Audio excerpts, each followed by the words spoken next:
إن الحمد لله نحمده ونستعينه ونستغفره ونعوذ بالله من شرور أنفسنا ومن سيئات أعمالنا من يهده الله فلا مضل له ومن يضلله فلا هادي له وأشهد أن لا إله إلا الله وحده لا شريك له وأشهد أن محمدا عبده ورسوله أما بعد فإن خير الحديث كتاب الله وخير الهدي هدي محمد صلى الله عليه وسلم وشر الأمور محدثاتها وكل محدثة بدعة وكل بدعة ضلالة وكل ضلالة في النار.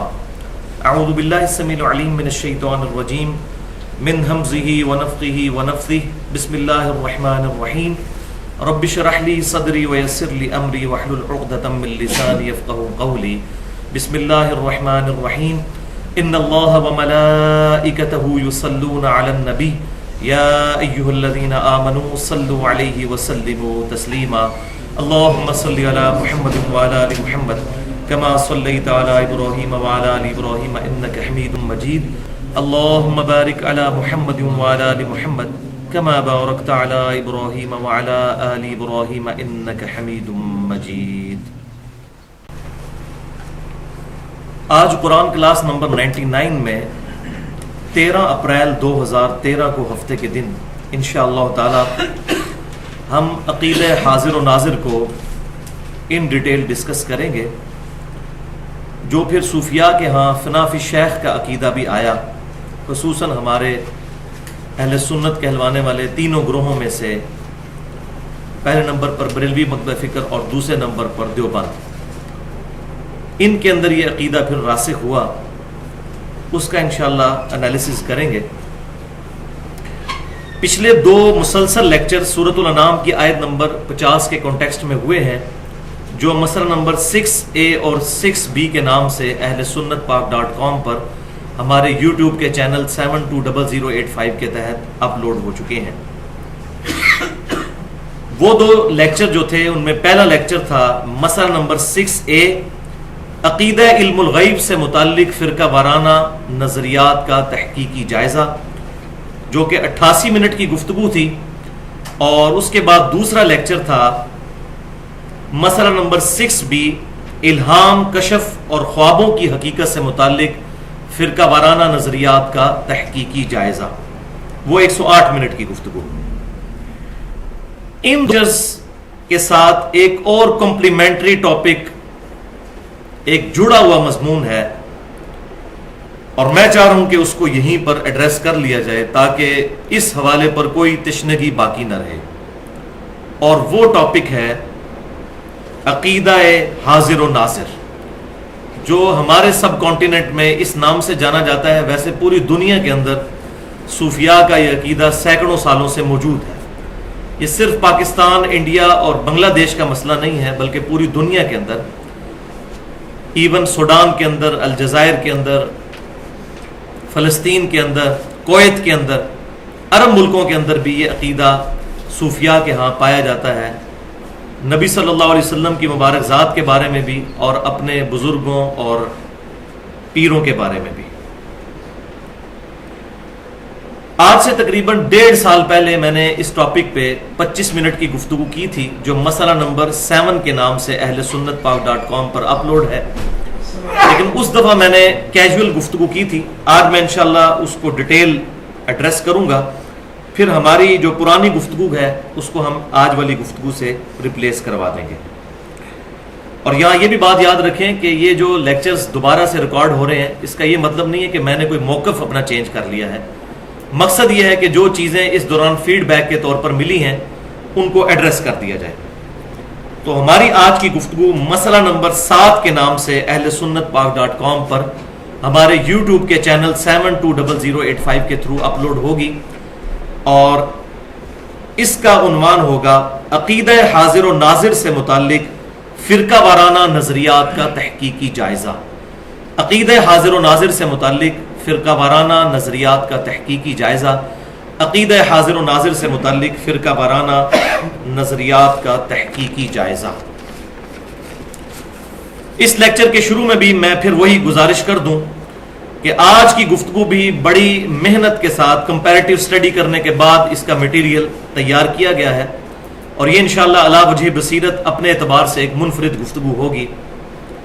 میں خود بھی 31 سال تک چونکہ بریلوی رہا، اور اس کے بعد 2008 میں جو بند مکتبہ فکر کے ساتھ بھی کچھ وقت گزرا، اس کے بعد اہل حدیث کے ساتھ بھی، اور پھر اہل تشیع کے ساتھ بھی، اب بھی سب کی باتیں سنتا ہوں، اور جو حق بات کسی کی ہوتی ہے قبول کر لیتا ہوں، اور جہاں پر غلطی نظر آتی ہے اصلاح کرنے کی کوشش کرتا ہوں۔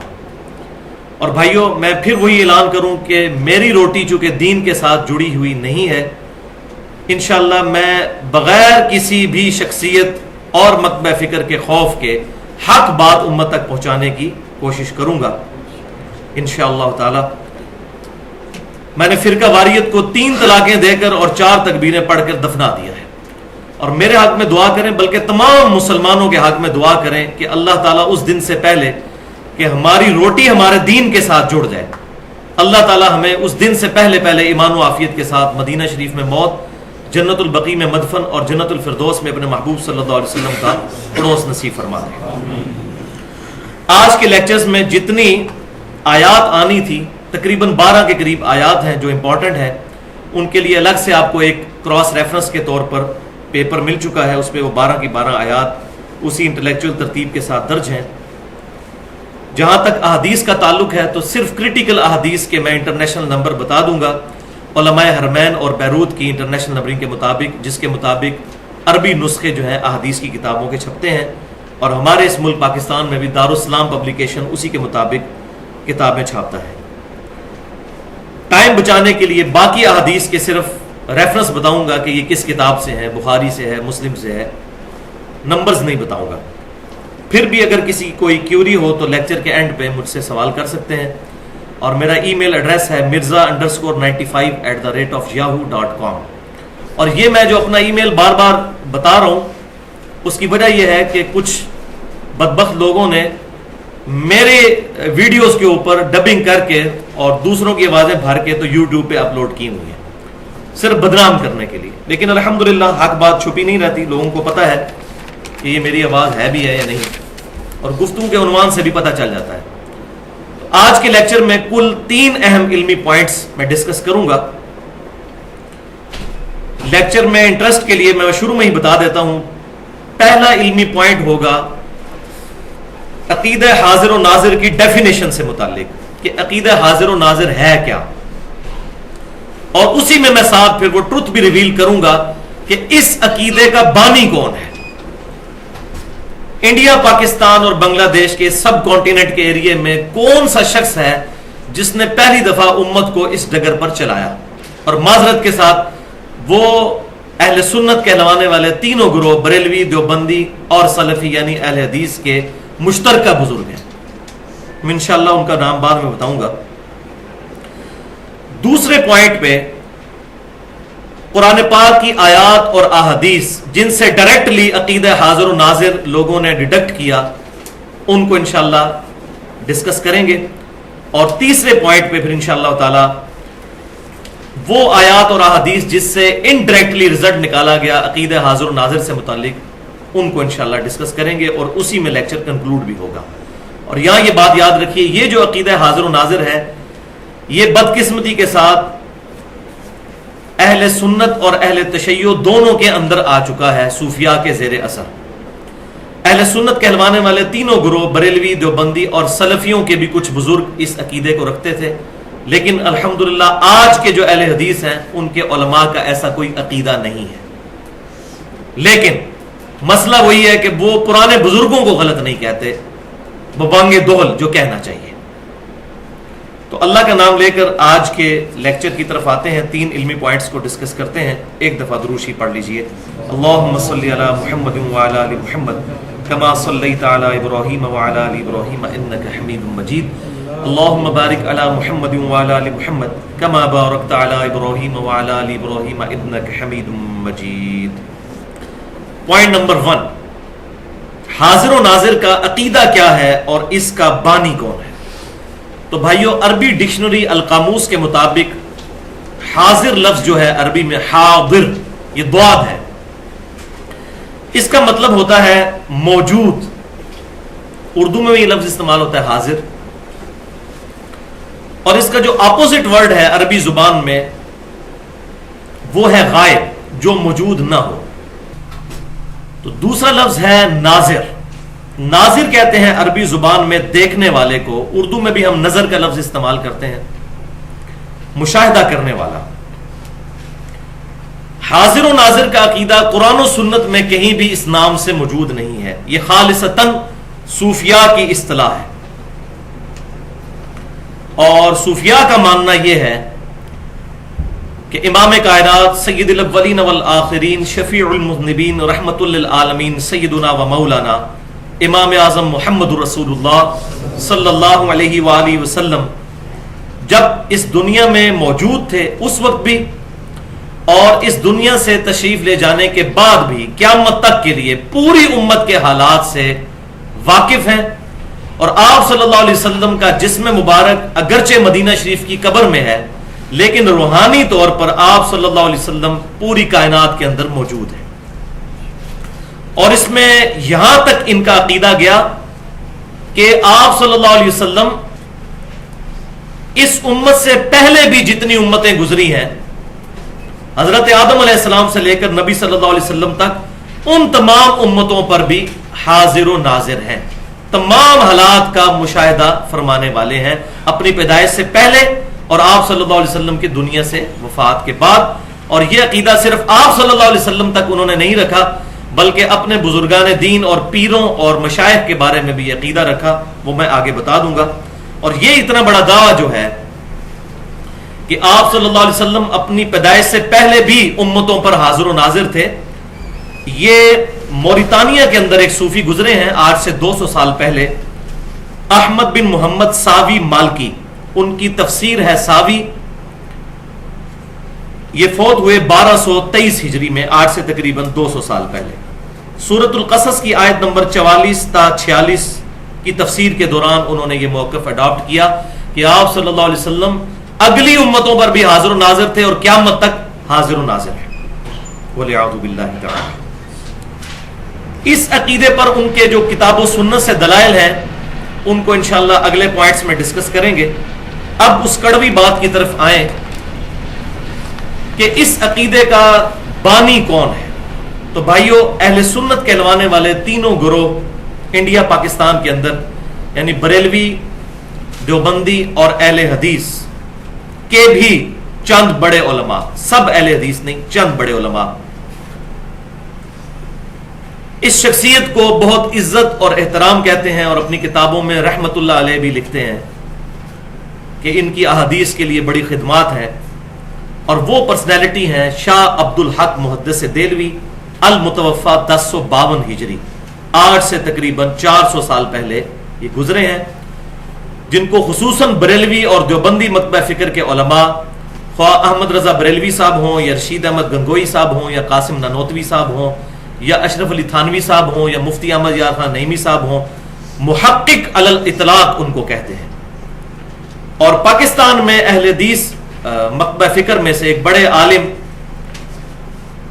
کہ جو چند بڑے علماء کے استاد ہیں، ان میں سے ایک وہ شخصیت جو سعودی عرب میں بھی تبلیغ کا کام کر رہے ہیں پاکستان کی طرف سے، اور ان کے بھائی یہاں پر مناظرے کرتے ہیں، ان کے مشترکہ استاد عبداللہ بھاولپوری صاحب جو فوت ہو چکے ہیں، انہوں نے اپنی کتابوں میں اور خطبات میں عبد الحق محدث دہلوی کو بڑے تعریفی کلمات کے ساتھ اور رحمت اللہ علیہ لکھا ہے۔ لیکن یہ انصاف کی بات ہے کہ یہ ان کا جو پوائنٹ آف ویو ہے وہ ذاتی ہے، لیکن ظلم یہ ہے کہ جو لوگ احمد رضا بریلوی صاحب کو یا رشید احمد گنگوئی اور اشرف علی تھانوی صاحب کو اپنے لیکچرز کے اندر غلط ثابت کرتے ہیں، وہاں ان کو یہ نہیں بھولنا چاہیے کہ عبداللہ بھاولپوری صاحب بھی عبداللہ محدث دہلوی کو رحمت اللہ علیہ کہتے رہے ہیں، ان کا رد بھی کرنا چاہیے، یہی انصاف کا تقاضا ہے، ورنہ یہ دوغلی پالیسی ہے۔ تو بھائیو، عبداللہ محدث دہلوی جو ہیں، ان کی ایک مشہور کتاب ہے جو مارکیٹ میں اویلیبل ہے، مدارج النبوہ، اردو زبان میں ٹرانسلیشن ہو چکی ہے، عام مل جاتی ہے۔ اس کی جلد 1 صفحہ 135 اور 5ویں چیپٹر میں، جس کا نام ہے ذکر فضائل آن حضرت صلی اللہ علیہ وسلم، اس میں انہوں نے کتاب و سنت کے دلائل کے بغیر یہ عقیدہ امت کے اندر انجیکٹ کر دیا.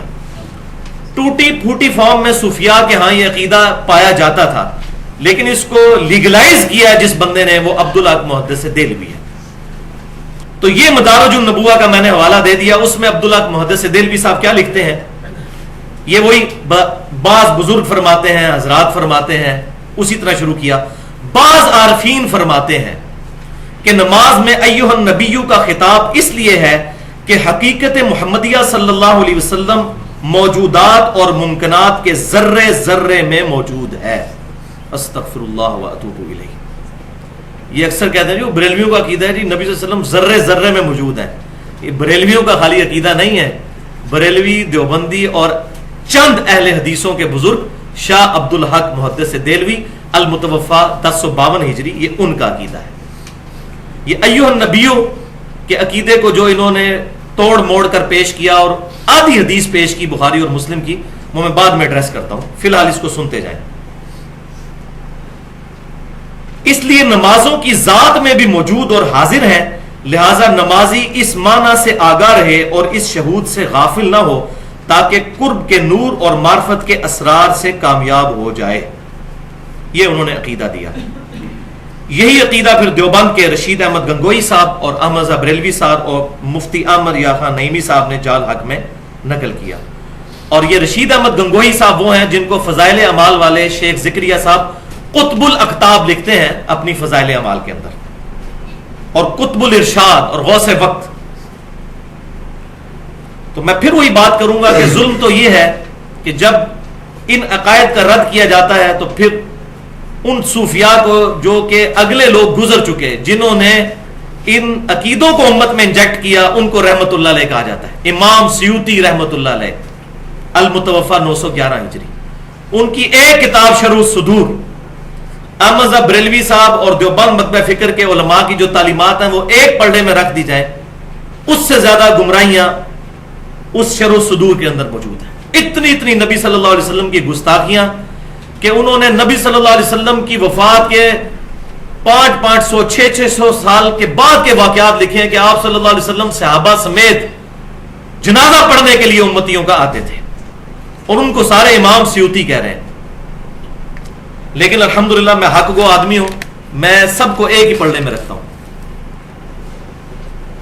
تو میں آج اپنا مقدمہ بریلوی، دیوبندی اور اہل حدیث عوام کی عدالت میں پیش کر رہا ہوں، علماء نہیں، کہ خود فیصلہ کریں کہ جن لوگوں کے یہ عقیدے ہوں ان کو رحمت اللہ علیہ کہنا چاہیے یا ان کے لیے نرم گوشہ رکھنا چاہیے. ہاں لعنت اللہ علیہ نہ کہیں، نہ ان کو کافر کہیں، لیکن کم از کم رحمت اللہ علیہ تو کہنا چھوڑ دیں. تو ان بزرگوں کے ذرا حوالے بھی ملاحظہ فرمائیے. پہلا حوالہ دیوبند مکتبہ فکر کے سب سے بڑے بزرگ رشید احمد گنگوہی المتوفا 1323 ہجری، یعنی تقریباً 8 سے 100 سال پہلے فوت ہوئے. ان کی کتاب ہے امداد السلوک، اس کے صفحہ نمبر 10 پر لکھتے ہیں فنا فی الشیخ کا عقیدہ، کہ پیر کے اندر فنا ہو جانا چاہیے انسان کو. یہ عقیدہ اپنے مریدین کو وہ سمجھا رہے ہیں. ظاہر ہے ان کو سمجھائیں گے تو تبھی ان کو بھی معاملہ لوگ کریں گے ویسا. وہ کہتے ہیں مرید یہ یقین رکھے کہ شیخ کی روح ایک جگہ میں محدود نہیں ہے، مرید دور ہو یا کہ نزدیک، اگرچہ پیر کے جسم سے دور ہے لیکن روحانیت سے دور نہیں. مرید کو چاہیے کہ ہر وقت پیر کا تصور رکھے اور دلی تعلق ظاہر بھی ہو، دل میں شیخ کو حاضر کر کے دل میں اپنے پیر سے مدد مانگے. اللہ کے حکم سے روح پیر اس پر القاء کر دے گی. اللہ کو بیچ میں ڈال دیا کہ اللہ کے حکم سے پیر کی روح القاء کر دے گی. انا للہ و انا الیہ راجعون. اس پہ میں وہی آیت پڑھوں گا، سورہ الزمر کی آیت نمبر 32. بسم اللہ الرحمن الرحیم. فمن اظلم ممن کذب علی اللہ، اس سے بڑھ کر ظالم کون ہے جو اللہ پر جھوٹی باتیں باندھتا ہے. اللہ کا حکم پیغمبروں کی طرف آتا ہے. اب اس میں امپلائڈ ہے شاید یہ اپنے بزرگوں کو پیغمبروں کا درجہ ہی دیتے ہیں. تبھی تو کسی بزرگ نے کلمہ پڑھوایا لا الہ الا اللہ چشتی رسول اللہ، اور کسی نے پڑھوایا لا الہ الا اللہ اشرف علی رسول اللہ والعیاذ باللہ تعالی. تو بھائیو یہ علم لدنی کے اوپر آج میں ایڈریس نہیں کروں گا، اس پہ میری تقریباً 82 منٹ کی گفتگو ہے. مسئلہ نمبر 55A کے نام سے اہل سنت پاک.com پر علم لدنی کے عقیدے کا تحقیقی جائزہ. اب احمد رضا بریلوی صاحب المتوفا 1340 ہجری، یہ بھی تقریباً 100 سال پہلے 1921 میں فوت ہوئے. وہ آپ کو پتا ہے کھلے ڈلے انسان تھے اور کوئی لحاظ نہیں کرتے تھے، آؤٹ سپوکن تھے، جس طرح میں بھی آؤٹ سپوکن ہوں. تو انہوں نے مزید کھول کے بتایا کہ فنا فی شیخ کا عقیدہ کیا ہونا چاہیے. اس سے آپ کو مزید کھل جائے گا. ان کے ملفوظات ان کے اپنے بیٹے نے جمع کیے. مصطفیٰ رضا خان نوری صاحب، جن کو مفتی اعظم انڈیا بھی کہا جاتا تھا، 1981 میں مفوت ہوئے، جن کی وہ مشہور نعت ہے تو شمع رسالت ہے عالم تیرا پروانہ. یہ ان کے بیٹے تھے. انہوں نے اپنے والد کے ملفوظات خود جمع کیے ہیں. لہذا وہ جو ایک تھوک کے حساب سے حسن ظن ہم نے رکھا ہوتا ہے کہ جی پرانے بزرگوں کی کتابیں چینج ہو گئی ہیں، یہ ان کے عقیدے نہیں ہو سکتے. تو اس حسن ظن کو میں بتا رہا ہوں کہ وہ حسن ظن اتنا بھی سیدھا نہیں ہے. اپنے بیٹے نے ملفوظات جمع کیے. ہمارے جیلم شہر سے بھی بک کارنر نے چھاپے ہیں. اس کا پیج نمبر ہے 152 اور حصہ ہے دوسرا. اور یہ ملفوظات اعلی حضرت .net ایک ویب سائٹ ہے بریلی کی، خود ان کی اپنی جو لڑی آگے چل رہی ہے ان کی اپنی ویب سائٹ، اس پہ بھی اس کی سافٹ کاپیز رکھی ہوئی ہیں. کوئی چینج نہیں ہے جو میں پڑھنے لگا ہوں. فنا فی شیخ کے مرتبے کے بارے میں ان سے پوچھا گیا کہ بتائیے یہ شیخ کا تصور کیسے کیا جائے گا. تو فرماتے ہیں ارشاد، یہ خیال رہے کہ میرا شیخ میرے سامنے ہے اور میرے قلب کو اور اپنے قلب کو اس کے قلب کے نیچے تصور کر کے سمجھے کہ سرکار صلی اللہ علیہ وسلم کے قلب انور سے انوارات چھلک کر میرے شیخ کے قلب پر اور وہاں سے میرے دل پر آ رہے ہیں. یہ ساری تھیوریٹیکل باتیں آپ دیکھ لیں. پھر کچھ عرصہ بعد یہ حالت ہو جائے گی کہ شجر و حجر یعنی درختوں میں اور پتھروں میں حتیٰ کہ دیواروں پر بھی شیخ کی صورت نظر آئے گی. وہ کہتے ہیں ہر جگہ آپ کو شیخ پھر نظر آنا شروع ہو جائیں گے. یہاں تک کہ نماز میں بھی جدا نہیں ہوگی. وَلِعَوْذُ بِاللَّهِ تَعَالَى. پھر ہر حال میں اپنے ساتھ ہی پاؤ گے. پھر انہوں نے مزید تسلی دلوانے کے لیے ایک واقعہ بھی ساتھ بیان کیا کہ میں آپ کو مزید سمجھاتا ہوں کہ فنا فی شیخ کا عقیدہ کیا ہوتا ہے. وہ کہتے ہیں کہ سید عبد العزیز دباغ، یہ وہ صوفی ہیں جو دیوبند اور بریلویوں کے مشترکہ بزرگ ہیں. ان کے ایک مرید تھے سیدی احمد. ان کی 2 بیویاں تھیں. اب مجھے شرم آ رہی ہے واقعہ بھی بیان کرتے ہوئے. تو فرمایا اپنے مرید سے کہ تم نے رات کو ایک بیوی کے جاگتے ہوئے دوسری بیوی کے ساتھ کیوں ہم بستری کی؟ ایسے مت کیا کرو. عرض کیا حضور وہ تو سو رہی تھی. فرمایا نہیں، سوتی نہ تھی، جاگ رہی تھی. حضور نے پتہ نہیں کیڑا کیمرہ فٹ کیتے ہیں. عرض کیا حضور آپ کو کیسے علم ہوا؟ فرمایا وہاں پر ساتھ ایک پلنگ رکھا ہوا تھا، یعنی وہ جو بیوی جاگ رہی تھی اس کے ساتھ کوئی پلنگ تھا. اس نے کہا ہاں. فرمایا میں نے وہیں تو پوری رات گزاری ہے روحانی طور پر.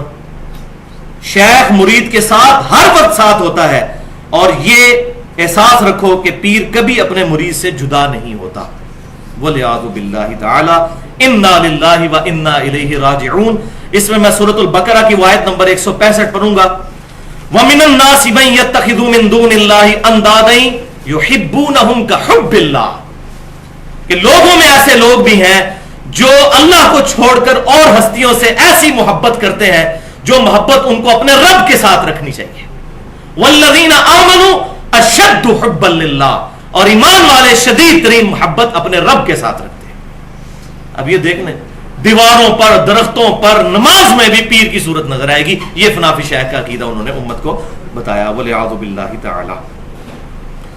اب کتنے لوگ سوچیں گے جی اتنے بڑے بڑے بزرگ پاگل تھے. اب آپ خود فیصلہ کر لیجئے. ان کو بچانا ہے تو پاگل ہی ڈکلیئر کریں. کوئی پاگل ہی ایسی بات کر سکتا ہے. اگر انہوں نے جان بوجھ کے کی ہے پھر وہ پاگل نہیں تھے، پھر کچھ اور ہی تھے. تو اس پر میں نے مسئلہ نمبر 71B کے نام سے ایک گفتگو کی ہے، تقریباً 2.25 گھنٹے کی. انڈیا پاکستان کے بزرگوں کی 19 گستاخانہ عبارتوں کا تحقیقی جائزہ. یہاں پر یہ بات یاد رکھیے کہ اللہ تعالیٰ کے لیے بھی حاضر و ناظر کا لفظ اپروپریٹ نہیں ہے. حاضر اردو زبان میں ذرا معیوب بھی ہے. حاضر تو ہمیشہ غلام جو ہے وہ اپنے آقا کی بارگاہ میں ہوتا ہے. تو اللہ کے لیے بھی ہم یہ لفظ نہ استعمال کریں کہ اللہ حاضر و ناظر ہے. عربی زبان میں ٹھیک ہے حاضر موجود کو کہتے ہیں، لیکن یہ اپروپریٹ ورڈ نہیں ہے، اس کے اندر بد عقیدگی کی بو آتی ہے. اس کے پیرلل میں ایک لفظ ہے عالم و ناظر، یہ لفظ استعمال کیا کریں. اب جس کسی کو سنے نا کہ اللہ حاضر و ناظر ہے، اس کو کہنے یہ لفظ غلط استعمال کر رہے ہو. عالم و ناظر، علم والا اور دیکھنے والا. حاضر کا لفظ استعمال کریں گے تو اس میں پھر وہ بد عقیدگی کی بو آتی ہے جو ہماؤست کا عقیدہ ہے، پینتھیزم کا عقیدہ. صوفیاء کے ہاں وحدت الوجود کا عقیدہ آیا. اللہ تعالیٰ یونیورس کے، کائنات کے ذرے ذرے میں موجود ہے، معاذ اللہ استغفر اللہ. تو پھر اس کے بعد وہ خالق اور مخلوق کا فرق تو ختم کر دیتے ہیں. جب اللہ تعالیٰ کائنات کے ذرے ذرے میں موجود ہے، پھر خالق اور مخلوق کا فرق تو ختم ہو گیا. اللہ تعالیٰ اپنی شان کے لائق اپنے عرش پر مستوی ہے، اور وہاں ہوتے ہوئے بھی ہماری رگے جاں سے زیادہ قریب ہے. نحن اقرب الیہ من حبل الورید. اس لیے عالم و ناظر لفظ استعمال کیا جائے. آج موقع نہیں ہے، اس پہ میں نے 1 گھنٹے کی اپنی نوعیت کی مشکل ترین گفتگو کی ہے. مسئلہ نمبر 41 کے نام سے اہل سنت پاک.com پر اللہ تعالیٰ کے اسماء و صفات کے حوالے سے نور من نور اللہ، وحدت الوجود اور علم الکلام. اور اسی لیکچر میں میں نے ڈاکٹر اسرار صاحب کے ساتھ جو میری 1-to-1 ملاقات ہوئی تھی اس کو بھی میں نے بیان کر دیا ہے. اب آ جائیے جناب علمی پوائنٹ نمبر 2 کی طرف. اس میں ہم انشاءاللہ تعالیٰ وہ آیات اور احادیث ڈسکس کریں گے جن کو بنیاد بنا کر عقیدہ حاضر و ناظر کے نام سے ایک عقیدہ امت میں انجیکٹ کیا گیا، ڈائریکٹ جن کو بنیاد بنایا گیا. اب اپنا ریفرنس پیج نکال لیجئے جس پر 12 آیات موجود ہیں. بسم اللہ الرحمن الرحیم. پہلی آیت ہے سورۃ الاحزاب کی آیت نمبر 45. یا ایھا النبی انا ارسلناک شاہدا ومبشرا ونذیرا وداعیا الی اللہ باذنہ وسراجا منیرا. یہ مشہور آیت ہے. اے نبی صلی اللہ علیہ وسلم، بے شک ہم نے آپ کو بھیجا ہے گواہ بنا کر، خوشخبری دینے والا اور ڈر سنانے والا، اور اللہ تعالی کی طرف بلانے والا، اور اللہ کے اذن سے چمکا دینے والا آفتاب.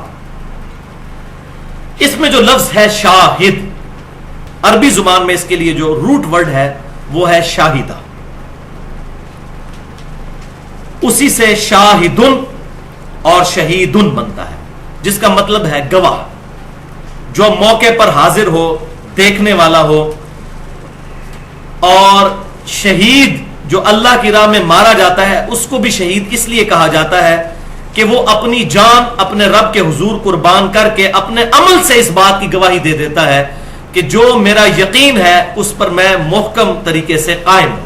تو اپنے عمل سے وہ گواہی دیتا ہے اللہ کے ایک ہونے کی، اس لیے اس کو بھی شہید کہا جاتا ہے. قرآن پاک میں شہید کا لفظ جہاں بھی استعمال ہوا یا شاہد کا لفظ، تو یہ لفظ لغت کے معنوں میں استعمال نہیں ہوا، الا یہ کہ چند ایک موقعوں کے اوپر. جب دین کی ٹرم میں استعمال ہوا تو یہ اصطلاحاً استعمال ہوا. مثال کے طور پر عربی زبان میں رسول کہتے ہیں پیغام لانے والے کو. پوسٹ مین اور ڈاکیے کے لیے بھی عربی میں رسول کا لفظ استعمال ہوتا ہے عربی لغت میں. لیکن دین کی اصطلاح میں رسول کا مطلب معاذ اللہ استغفر اللہ ڈاکیہ نہیں ہوگا، بلکہ اللہ تعالیٰ کا وہ محبوب ترین بندہ جس کو اللہ تعالیٰ نے نامزد کیا ہے اپنے دین کا پیغام انسانیت تک پہنچانے کے لیے. اصطلاح میں رسول کا معنی اور ہوا اور لغت میں اور ہوا. بالکل اس طریقے سے شاہد اور شہید کا معنی لغت میں تو ہے گواہ، حاضر، موجود، لیکن اسلام کی اصطلاح میں اس کا معنی کچھ اور ہے. اور وہ کیا ہے؟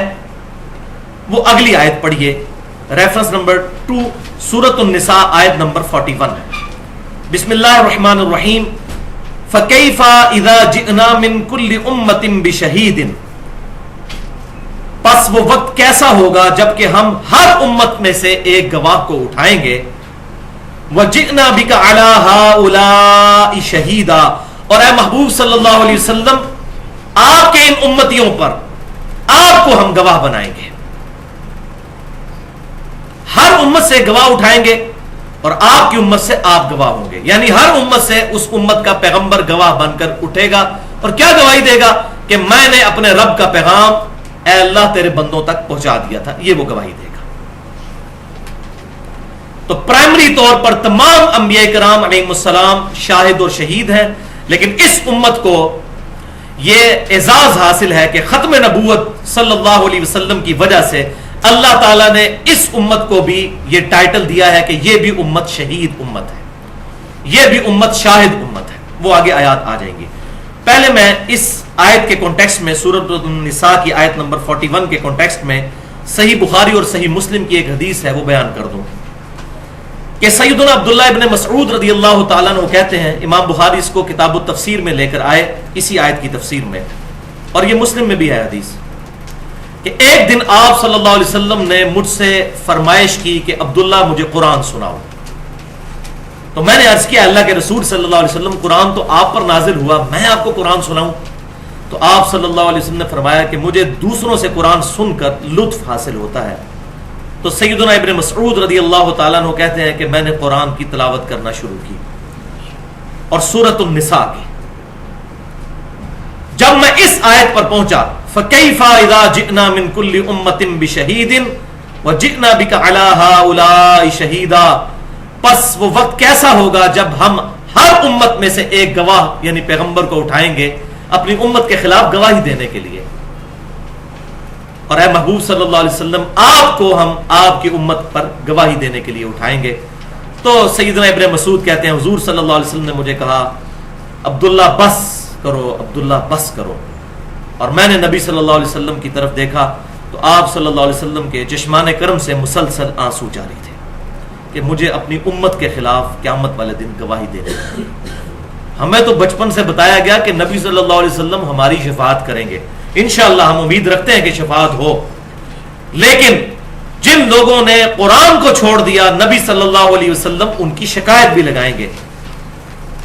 سورۃ الفرقان کی آیت نمبر 30 بسم اللہ الرحمن الرحیم وقال الرسول یا رب ان قوم اتخذوا هذا القرآن مہجورا، اور محبوب صلی اللہ علیہ وسلم قیامت والے دن شکایت کریں گے کہ اے اللہ میری امت نے قرآن کو پیٹھ کے پیچھے ڈال دیا تھا۔ استغفر اللہ واتوب الیہ۔ اب مجھے بتائیں کہ جس کی شکایت امام کائنات سید الاولین والآخرین شفیع المذنبین رحمت للعالمین سیدنا و مولانا امام اعظم محمد رسول اللہ صلی اللہ علیہ وسلم لگا دیں، اس کی شفاعت پھر کون کرے گا؟ جس طرح نبی صلی اللہ علیہ وسلم شہادت علی الامہ دیں گے، پوری امت پر گواہ ہے، یہ امت آپ صلی اللہ علیہ وسلم کے بہاف پر پوری انسانیت کے اوپر گواہ ہے، اور اس کا ذکر آیا ہے سورۃ البقرہ کی آیت نمبر 143 میں، جو آپ کے ریفرنس پر تیسری آیت ہے۔ تو جو ہم پہلی آیت پڑھ چکے انا ارسلناک شاہدا ومبشرا ونذیرا، وہ ایک موقع ہے جہاں پر احمد رضا بریلوی صاحب نے ترجمہ کیا کہ اے نبی صلی اللہ علیہ وسلم ہم نے آپ کو حاضر و ناظر بنا کر بھیجا۔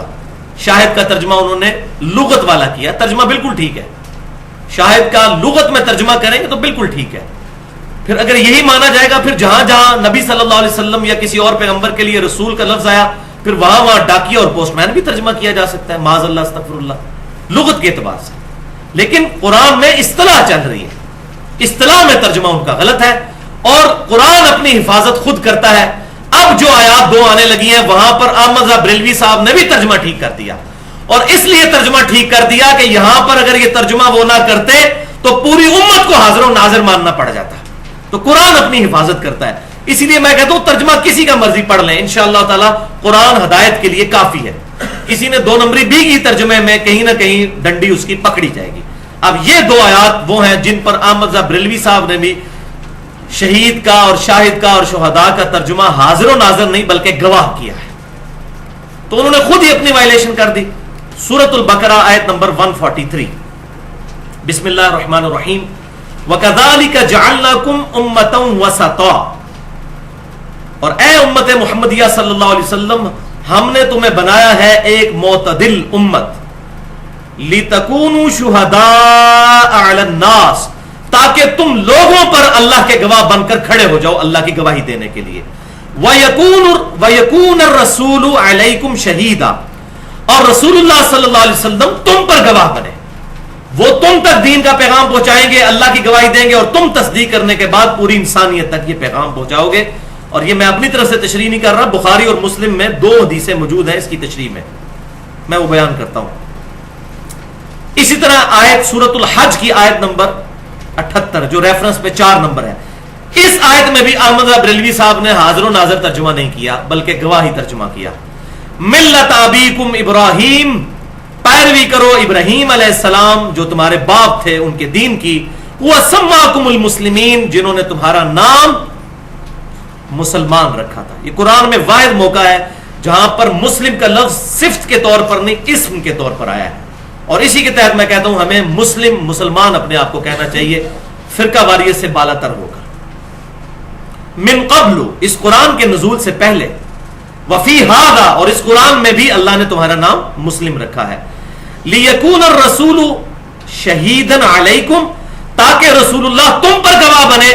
وتکونوا شہداء علی الناس, اور تم لوگوں پر گواہ بن کر کھڑے ہو جاؤ اللہ کے.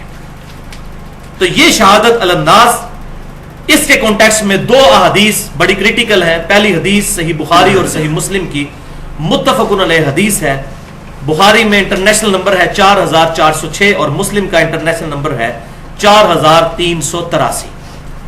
یہ یوم النہر کا خطبہ ہے آپ صلی اللہ علیہ وسلم کا, یعنی وفات سے 2.5 مہینے پہلے 10 ذوالحجہ کو قربانی والے دن آپ صلی اللہ علیہ وسلم نے 10 ہجری میں یہ خطبہ دیا. ایک حجۃ الوداع کا خطبہ ہے یوم عرفہ والا, یہ اس سے بھی اگلا خطبہ ہے جو یوم النہر قربانی کے دن آپ صلی اللہ علیہ وسلم نے دیا, اور یہ بخاری اور مسلم دونوں میں ہے. کافی لمبا خطبہ ہے, اس میں الفاظ کچھ یوں بھی ہے کہ تمہارے خون یعنی تمہاری جانیں, تمہارے مال اور تمہاری عزتیں ایک دوسرے پر اسی طرح حرام ہے جیسا کہ آج کا یہ مہینہ یعنی ذوالحجہ کا مہینہ, یہ شہر مکہ اور یہ دن یعنی 10 ذوالحجہ کا دن. اور بھی باتیں ارشاد فرمائیں. اینڈ پر آپ نے فرمایا کیا میں نے تم تک دین کا پیغام پہنچا دیا؟ سب نے بیک زبان کہا بلا یا رسول اللہ, یا رسول اللہ صلی اللہ علیہ وسلم آپ نے پہنچا دیا. پھر آپ صلی اللہ علیہ وسلم نے اللہ تبارک و تعالیٰ کو گواہ بناتے ہوئے کہا اے اللہ گواہ رہنا. اور صحیح مسلم میں جو حجۃ الوداع کا خطبہ ہے 2950 نمبر حدیث کتاب الحج چیپٹر میں, اس میں یہ الفاظ ہے کہ 3 دفعہ آپ صلی اللہ علیہ وسلم نے اپنی مبارک انگلی آسمان کی طرف بلند کی اور پھر صحابہ کی طرف, اے اللہ گواہ رہنا, اے اللہ گواہ رہنا, اے اللہ گواہ رہنا. کہ یہ مان رہے ہیں کل کو مکر نہ جائیں, جیسا کہ اگلی حدیث میں آ جائے گا کہ نوح علیہ السلام کے امتی مکر جائیں گے کہ ہمارے نبی نے تو ہمارے تک پیغام ہی نہیں پہنچایا تھا. پھر آپ صلی اللہ علیہ وسلم کے بخاری اور مسلم کے الفاظ ہیں یوم النہر کے خطبے کے, فَلْيُبَلِّغِ الشَّاهِدُ الْغَائِبُ, پس اب جو یہاں موجود ہے وہ یہ پیغام اس تک پہنچا دے جو یہاں پر موجود نہیں ہے. یہ وہی لفظ شاہد کا کہ اب میرے بہاف پر تم گواہ بن کر اللہ کے کھڑے ہو جاؤ, یعنی میں تو دنیا سے جانے والا ہوں, اب ختم نبوت کی وجہ سے یہ دعوت کا کام اس امت نے کرنا ہے, شہادت علی الناس. اس کو اٹھا کے کہاں پر حاضر و ناظر اور کہاں پر جا کر فنا فی شیخ کا عقیدہ, زمین و آسمان سے بھی زیادہ بڑا فرق موجود ہے. اب یہ چیزیں امت کو پتہ نہیں جو کہ تھیں. دوسری حدیث صحیح بخاری کے اندر کتاب التفسیر چیپٹر میں اسی آیت سورۃ البقرہ کی آیت نمبر 143 وَكَذَلِكَ جَعَلْنَاكُمْ أُمَّةً وَسَطًا لِتَكُونُوا شُهَدَاءَ عَلَى النَّاسِ, اس کی تفسیر میں امام بخاری لے کر آئے ہیں اور امام ترمذی بھی لے کر آئے ہیں کہ قیامت والے دن نوح علیہ السلام اللہ کی بارگاہ میں جب حاضر ہوں گے تو اللہ تعالیٰ فرمائے گا اے نوح کیا آپ نے میرا پیغام اپنی امت تک پہنچا دیا تھا؟ تو نوح علیہ السلام کہیں گے یا اللہ پہنچایا تھا. پھر امت نوح کو بلایا جائے گا علیہ السلام, ان سے پوچھا جائے گا تو امت کہے گی کہ کوئی نہیں پیغام پہنچایا. اگر یہ کہہ رہے ہیں کہ پیغام پہنچایا تو اپنا گواہ پیش کریں.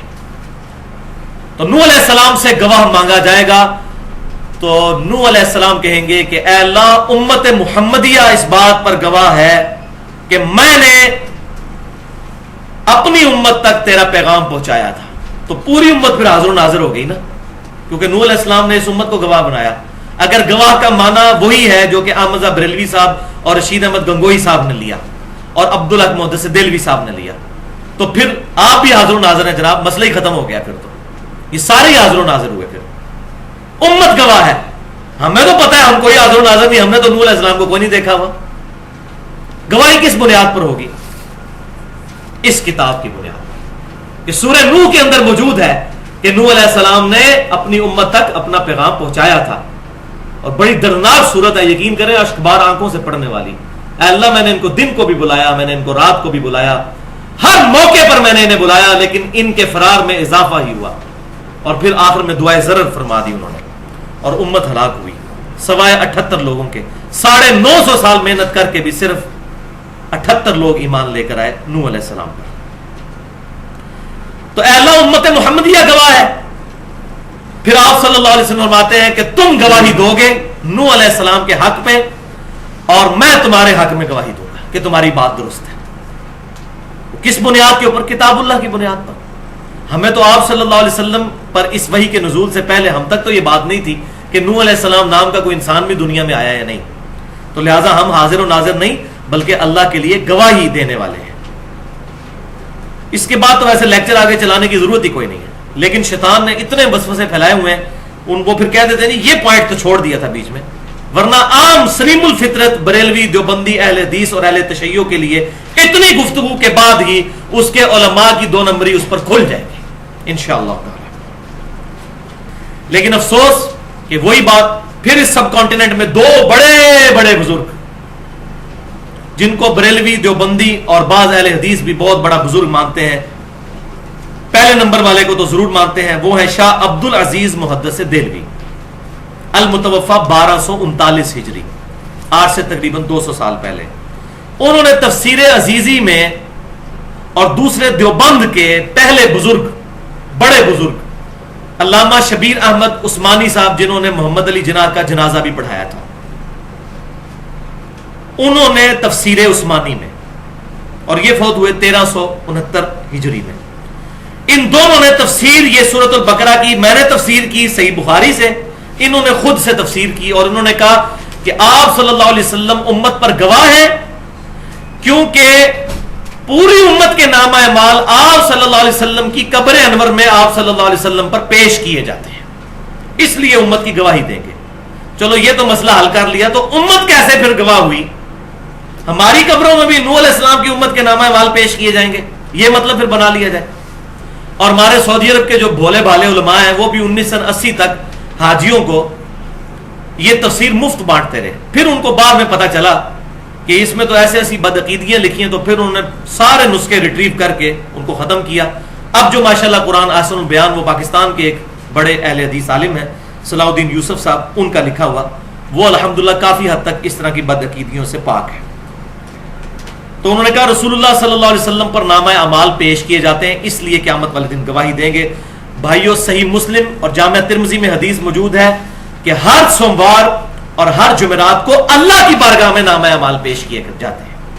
اور جامعہ ترمذی میں حدیث آگے چلتی ہے کہ آپ صلی اللہ علیہ وسلم سوموار کا روزہ اور جمعرات کا روزہ اس لیے بھی رکھتے تھے. ایک تو وہ ریزن ہے جو صحیح مسلم میں ہے کہ آپ کی پیدائش کا دن اور وحی کے نزول کا دن ہے سوموار. ایک ریزن یہ بھی کہ میرے رب کے حضور میرا نامہ اعمال پیش ہوتا ہے. میں اللہ سے یہ خواہش رکھتا ہوں کہ اللہ کے حضور جب میرا نامہ اعمال پیش ہو تو میں روزے کی حالت سے ہوں, آپ صلی اللہ علیہ وسلم نے فرمایا.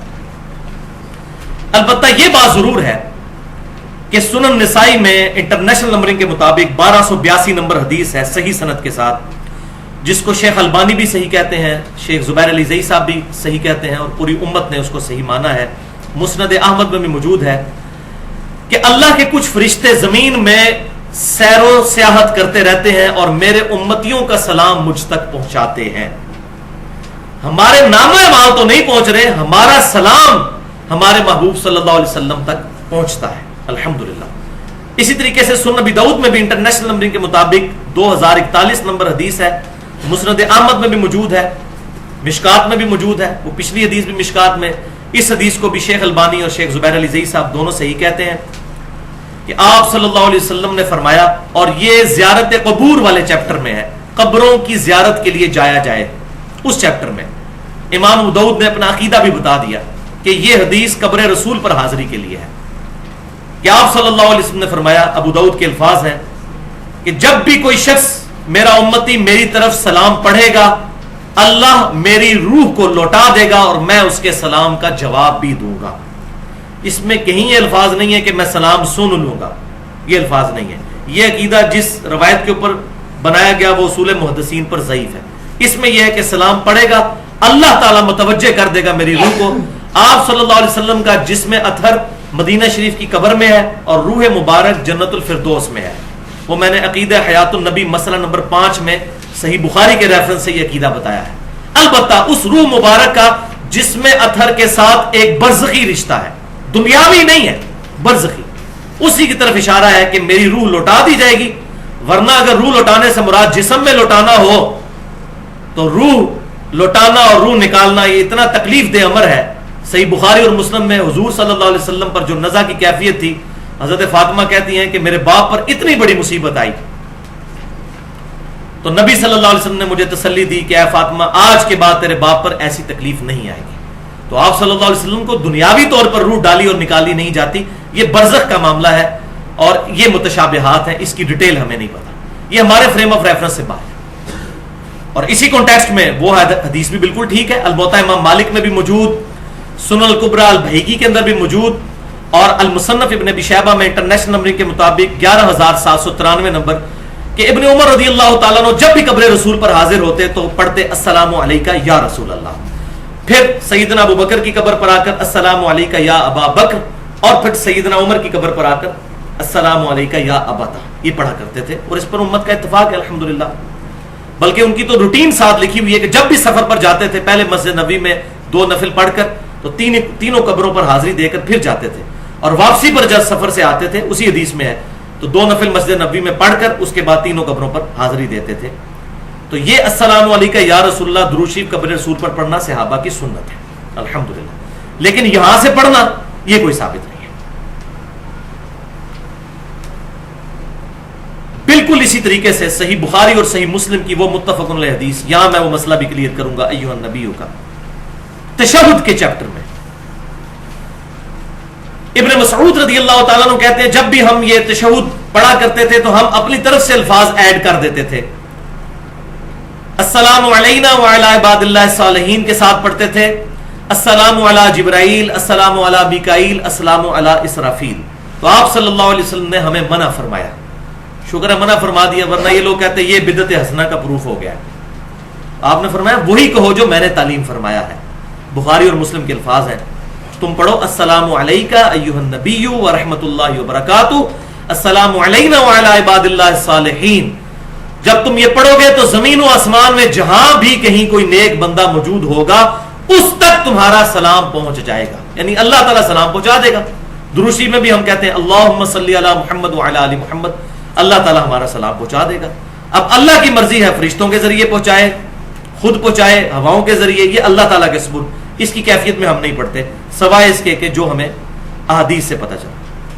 تو تمہارا سلام زمین و آسمان میں ہر نیک بندے تک پہنچ جائے گا، یہ عقیدہ بالکل واضح ہے، اس سے حاضر و ناظر کوئی نہیں ثابت ہوتا بلکہ سلام پہنچتا ہے۔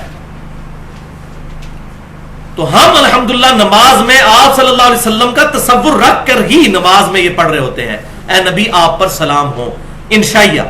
لیکن اگر کسی کا پیچھے یہ عقیدہ ہے کہ حضور یہاں پر روحانی طور پر موجود ہیں اور میری بات کو سن رہے ہیں، تو ایسا عقیدہ کتاب و سنت کے 100% خلاف ہے اور نبی صلی اللہ علیہ وسلم کی شان میں 100% گستاخی ہے۔ توبہ کرے بندہ اس عقیدے سے۔ جب آپ فرما رہے ہیں کہ سلام پہنچ جائے گا تو یہی عقیدہ ہے۔ اچھا یہاں پر یہ میں بات بتاؤں، ایک جھوٹی بات عوام میں عام ہوئی رد المختار فتاوی شامی کے حوالے سے کہ یہ شب معراج کی اللہ تعالیٰ اور محبوب صلی اللہ علیہ وسلم کی گفتگو ہے۔ نبی صلی اللہ علیہ وسلم نے کہا التحیات للہ والصلوات والطیبات، تو نبی صلی اللہ علیہ وسلم کو جواب میں کہا گیا السلام علیکہ ایھا النبی ورحمۃ اللہ وبرکاتہ۔ نبی صلی اللہ علیہ وسلم نے کہا السلام علینا وعلی عباد اللہ الصالحین، اور آگے پھر کلمہ شہادت پڑھا فرشتوں نے۔ یہ جھوٹی بات ہے، یہ کسی حدیث میں موجود نہیں ہے۔ تو اس کو بنیاد بنا کے پھر بعض لوگ کہتے ہیں جی وہ نماز کے اندر حقائقاً درود شریف پڑھنا چاہیے اور سلام پڑھنا چاہیے سٹوری کے طور پر کہ یہ شب معراج میں ہوا تھا، اور یہ بھائی کہیں نہیں ہے۔ بخاری اور مسلم میں الفاظ ہیں کہ آپ صلی اللہ علیہ وسلم ہمیں قرآن کی طرح تشہد تعلیم فرماتے تھے، اور بخاری کے الفاظ ہیں، ابن مسعود کہتے ہیں آپ صلی اللہ علیہ وسلم نے اپنے دونوں مبارک ہاتھوں میں میرا ہاتھ لے کر مجھے تشہد تعلیم فرمایا تھا۔ تو آپ نے تو نہیں کہا یہ میری گفتگو ہے شب معراج، یہ تعلیم فرمایا آپ صلی اللہ علیہ وسلم نے۔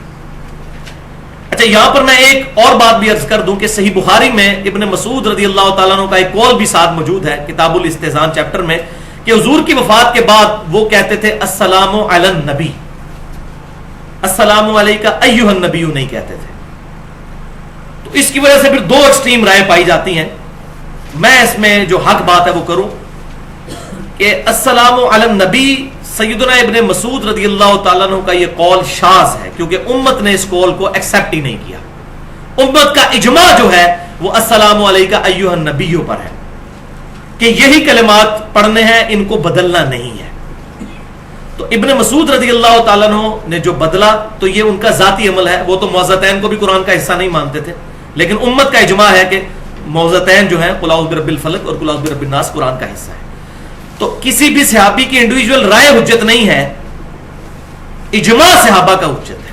اور انڈیویجول رائے بھی حجت ہو سکتی ہے اگر مخالفت نہ پائی جاتی ہو. تو چونکہ پوری امت نے ایھا النبی کو ایکسیپٹ کیا، لہٰذا یہ قول شاذ ہو جائے گا. ابن مسعود رضی اللہ تعالیٰ عنہ کا اجماع حجت ہے، اور اس پہ میری 50 منٹ کی گفتگو ہے تقریباً. مسئلہ نمبر 31 کے نام سے اجماع کی حجیت اور اس کی 17 مثالیں. تو یہ میں نے علی النبی والا مسئلہ بھی کلیئر کر دیا، اور یہ عقلاً بھی غلط ہے. اس کی وجہ یہ ہے کہ نبی صلی اللہ علیہ وسلم جب دنیا میں موجود تھے تو اس وقت بھی مسلمان دنیا کے کئی شہروں میں پھیلے ہوئے تھے. حضور تو مدینہ شریف میں تھے، تو کیا مکے والے صحابہ علی النبی پڑھتے تھے؟ وہ تو ایھا النبی ہی پڑھتے تھے. تو لہٰذا ابن مسعود رضی اللہ تعالیٰ عنہ کا جو پوائنٹ آف ویو ہے یہ عقلاً بھی درست معلوم نہیں ہوتا، واللہ اعلم. لیکن ایک روایت ایسی ہے جس میں نامہ اعمال پیش ہونے والی جو بات ہے وہ موجود ہے. میں یہیں پر ایڈریس کر دیتا ہوں. وہ مسند بزار میں 5ویں جلد کے اندر پیج 308 اور حدیث نمبر ہے 1925. امام بزار رحمۃ اللہ علیہ 4 صدی ہجری کے اندر ایک بہت بڑے محدث گزرے ہیں. انہوں نے یہ حدیث نقل کی ہے، صحت کا حکم نہیں لگایا، صرف نقل کی ہے کہ آپ صلی اللہ علیہ وسلم نے فرمایا کہ میری زندگی بھی تمہارے لیے رحمت ہے اور میری وفات بھی. جب میں اپنی قبر میں جاؤں گا تو تمہارے نامہ اعمال مجھ پر پیش کیے جائیں گے. جس کے اعمال اچھے ہوں گے تو میں اللہ کی تعریف کروں گا، اور جس کے اعمال برے ہوں گے تو اس کے لیے میں استغفار کروں گا. لیکن یہ حدیث اصول محدثین پر، اور وہ اصول تو اب الحمدللہ ہم نے بچوں کو یاد کروا دیا ہے، یہ اس اصول کے اوپر جو صحیح مسلم کے مقدمے میں پیٹ رول موجود ہے کہ مدلس کی ان والی روایت ضعیف ہوتی ہے جب تک سما کی تصریح موجود نہ ہو. اور اس روایت میں 2 سکم ہیں، 2 راوی مدلس ہیں اور ان سے روایت کر رہے ہیں. سفیان ثوری مدلس ہیں، ان سے روایت کر رہے ہیں، اور عبد المجید بن ابی داؤد مدلس ہیں، ان سے روایت کر رہے ہیں، اور یہ ضعیف راوی بھی ہے. دوسرا، اگر کوئی کہتا ہے میں صحیح مسلم کے اندر موجود محدثین کے اس رول کو نہیں مانتا کہ مدلس کی ان والی روایت سما کی تصریح کے بغیر ضعیف ہوتی ہے، تو اس کے لیے پھر یہ علمی جواب ہے، اینٹی وینم، کہ مسند احمد میں یہ روایت موجود ہے، اور مشکات میں انٹرنیشنل نمبرنگ کے مطابق 4902 مفاخرت اور عصبیت کے بیان میں کہ آپ صلی اللہ علیہ وسلم نے فرمایا کہ جو شخص اپنے جاہلی نسب پر فخر کرے اس کو کہو کہ اپنے باپ کا عضو تناسل کاٹ کے اپنے منہ میں رکھ لے، اور یہ بات کنائے سے نہ کرو، ڈائریکٹ اس کو کہو کہ اپنے باپ کی شرمگاہ کاٹ کے اپنے منہ میں رکھ لو. وَلِعَوْذُ بِاللَّهِ تعالی. اب یہ حدیث تو ہے، کہتے ہیں کہ حدیث تو ہے نا جی، ڈگری تو ڈگری ہوتی ہے، اصلی ہو یا جعلی. حدیث تو حدیث ہوتی ہے، جعلی ہو یا اصلی. تو یہ نہیں ہے. مسلم کی پہلی حدیث ہی یہی ہے، اور بخاری میں بھی ہے، جس نے میری طرف جھوٹی حدیث منسوب کی وہ اپنا مقام دوزخ میں دیکھ لے. تو یہ معاملہ بڑا سینسٹیو ہے. اگر ساری حدیثیں صحیح ہوتی تو حضور کو یہ بات کہنے کی ضرورت کیوں پیش آتی؟ منکرین حدیث اسی لیے پیدا ہوئے کہ اس قسم کی ساری روایات کو ایکسیپٹ کیا گیا. اللہ کروڑوں رحمت نازل فرمائے محدثین پر جنہوں نے اصول بنا کر حدیث کو پرکھا، تاکہ آج ہم منکرین حدیث کے منہ توڑ سکتے ہیں. الحمدللہ. تو یہ جو حدیث ہے اتنی بےہودہ، یہ قرآن کے بھی خلاف ہے. قرآن پاک میں ہے وَإِنَّكَ لَعَلَىٰ خُلُقٍ عَظِيمٍ، اے محبوب صلی اللہ علیہ وسلم آپ اخلاق کے بلند ترین درجے پر فائز ہیں. اور بخاری اور مسلم کی متفق علیہ حدیث ہے، نبی صلی اللہ علیہ وسلم میں کنواری لڑکیوں سے زیادہ شرم و حیا موجود تھی. آپ کیسے یہ بات ارشاد فرما سکتے تھے؟ اس حدیث میں حسن بصری مدلس ہیں اور ان سے روایت کر رہے ہیں، وہی رول جو کہ وہ اعمال پیش ہونے والی حدیث میں ہے. تو اگر کسی نے اس کو صحیح ماننا ہے تو اس کو بھی صحیح مان کے اپنے ایمان کا بیڑا غرق کر لے. اور حسن بصری تو تابعی ہے، 70 صحابہ کی صحبت کرنے والے، سفیان ثوری اور عبد المجید بن ابی داؤد سے ہزاروں گنا بڑے امام ہیں، لیکن ان کی بھی تدریس والی روایت نہیں مانی جاتی. یہ ساری اصطلاحات سمجھنے کے لیے اور خصوصاً قبر رسول صلی اللہ علیہ وسلم سے ریلیٹڈ جو احادیث امت میں عام کی گئی کہ قبر پر جا کر مانگا جائے. ایک اعرابی آیا, اس نے نبی صلی اللہ علیہ وسلم سے کہا کہ میں نے گناہ کیا ہے, میرے لیے دعا کیجئے. قبر سے آواز آئی, جو ہمارے اکثر بریلوی اور دیوبندی مکتبہ فکر کے بھائی پیش کرتے ہیں. ان تمام احادیث کے بارے میں جو اصول محدثین کیا ہیں, بریلوی دیوبندی اہل حدیث کے مولویوں کے اصول نہیں, پہلے 300 سال کے محدثین کے اصول, اس پہ میرے 2 لیکچرز ہیں. مسئلہ نمبر 36 ضعیف الاسناد اور من گھڑت احادیث کے فتنے کا تحقیقی جائزہ, 1.5 گھنٹے کی گفتگو. اور دوسرا مسئلہ نمبر 43 وسیلہ اور توسل کے صحیح احکام و مسائل, اس میں بھی 1.5 گھنٹے کی گفتگو میں میں نے 5 وسیلے بتائے جو جائز ہیں اور 1 جو ثابت نہیں ہے. اس میں میں نے قبر رسول سے ریلیٹڈ جو روایات ہیں, جو صحیح روایتیں وہ بھی بیان کی اور جو ضعیف ہیں وہ بھی بیان کی الحمدللہ. اب اگلے ریفرنس نمبر 5 پر آ جائیے. ایک اور دلیل بڑی مضبوط ان کے دلائل کے اعتبار سے جو پیش کرتے ہیں, سورۃ الاحزاب کی آیت نمبر 6. بسم اللہ الرحمن الرحیم. النبی اولا بالمؤمنین من انفسہم وازواجہ امہاتہم. ہمارے یہ نبی صلی اللہ علیہ وسلم مومنین کی جانوں سے زیادہ ان پر حق رکھتے ہیں اور ان کی بیویاں امت کی مائیں ہیں. الحمدللہ. اب اس کو دلیل بنایا قاسم ننوتوی صاحب نے بھی اور احمد بریلوی صاحب نے بھی حاضر و ناظر کے عقیدے پر. آپ حیران ہوں گے اس میں سے حاضر و ناظر کیسے نکلتا ہے. وہ دیکھیں کیسے نکالا انہوں نے کہا نبی صلی اللہ علیہ وسلم جانوں سے بھی زیادہ قریب ہیں. اب اردو زبان کا یہی تو مسئلہ ہے, وہ قریب سے مراد فزیکلی قریب نہیں ہے, دل کے قریب قربت. تو کہتے ہیں قریب ہے, اس کا مطلب ہے کہ حاضر و ناظر ہے.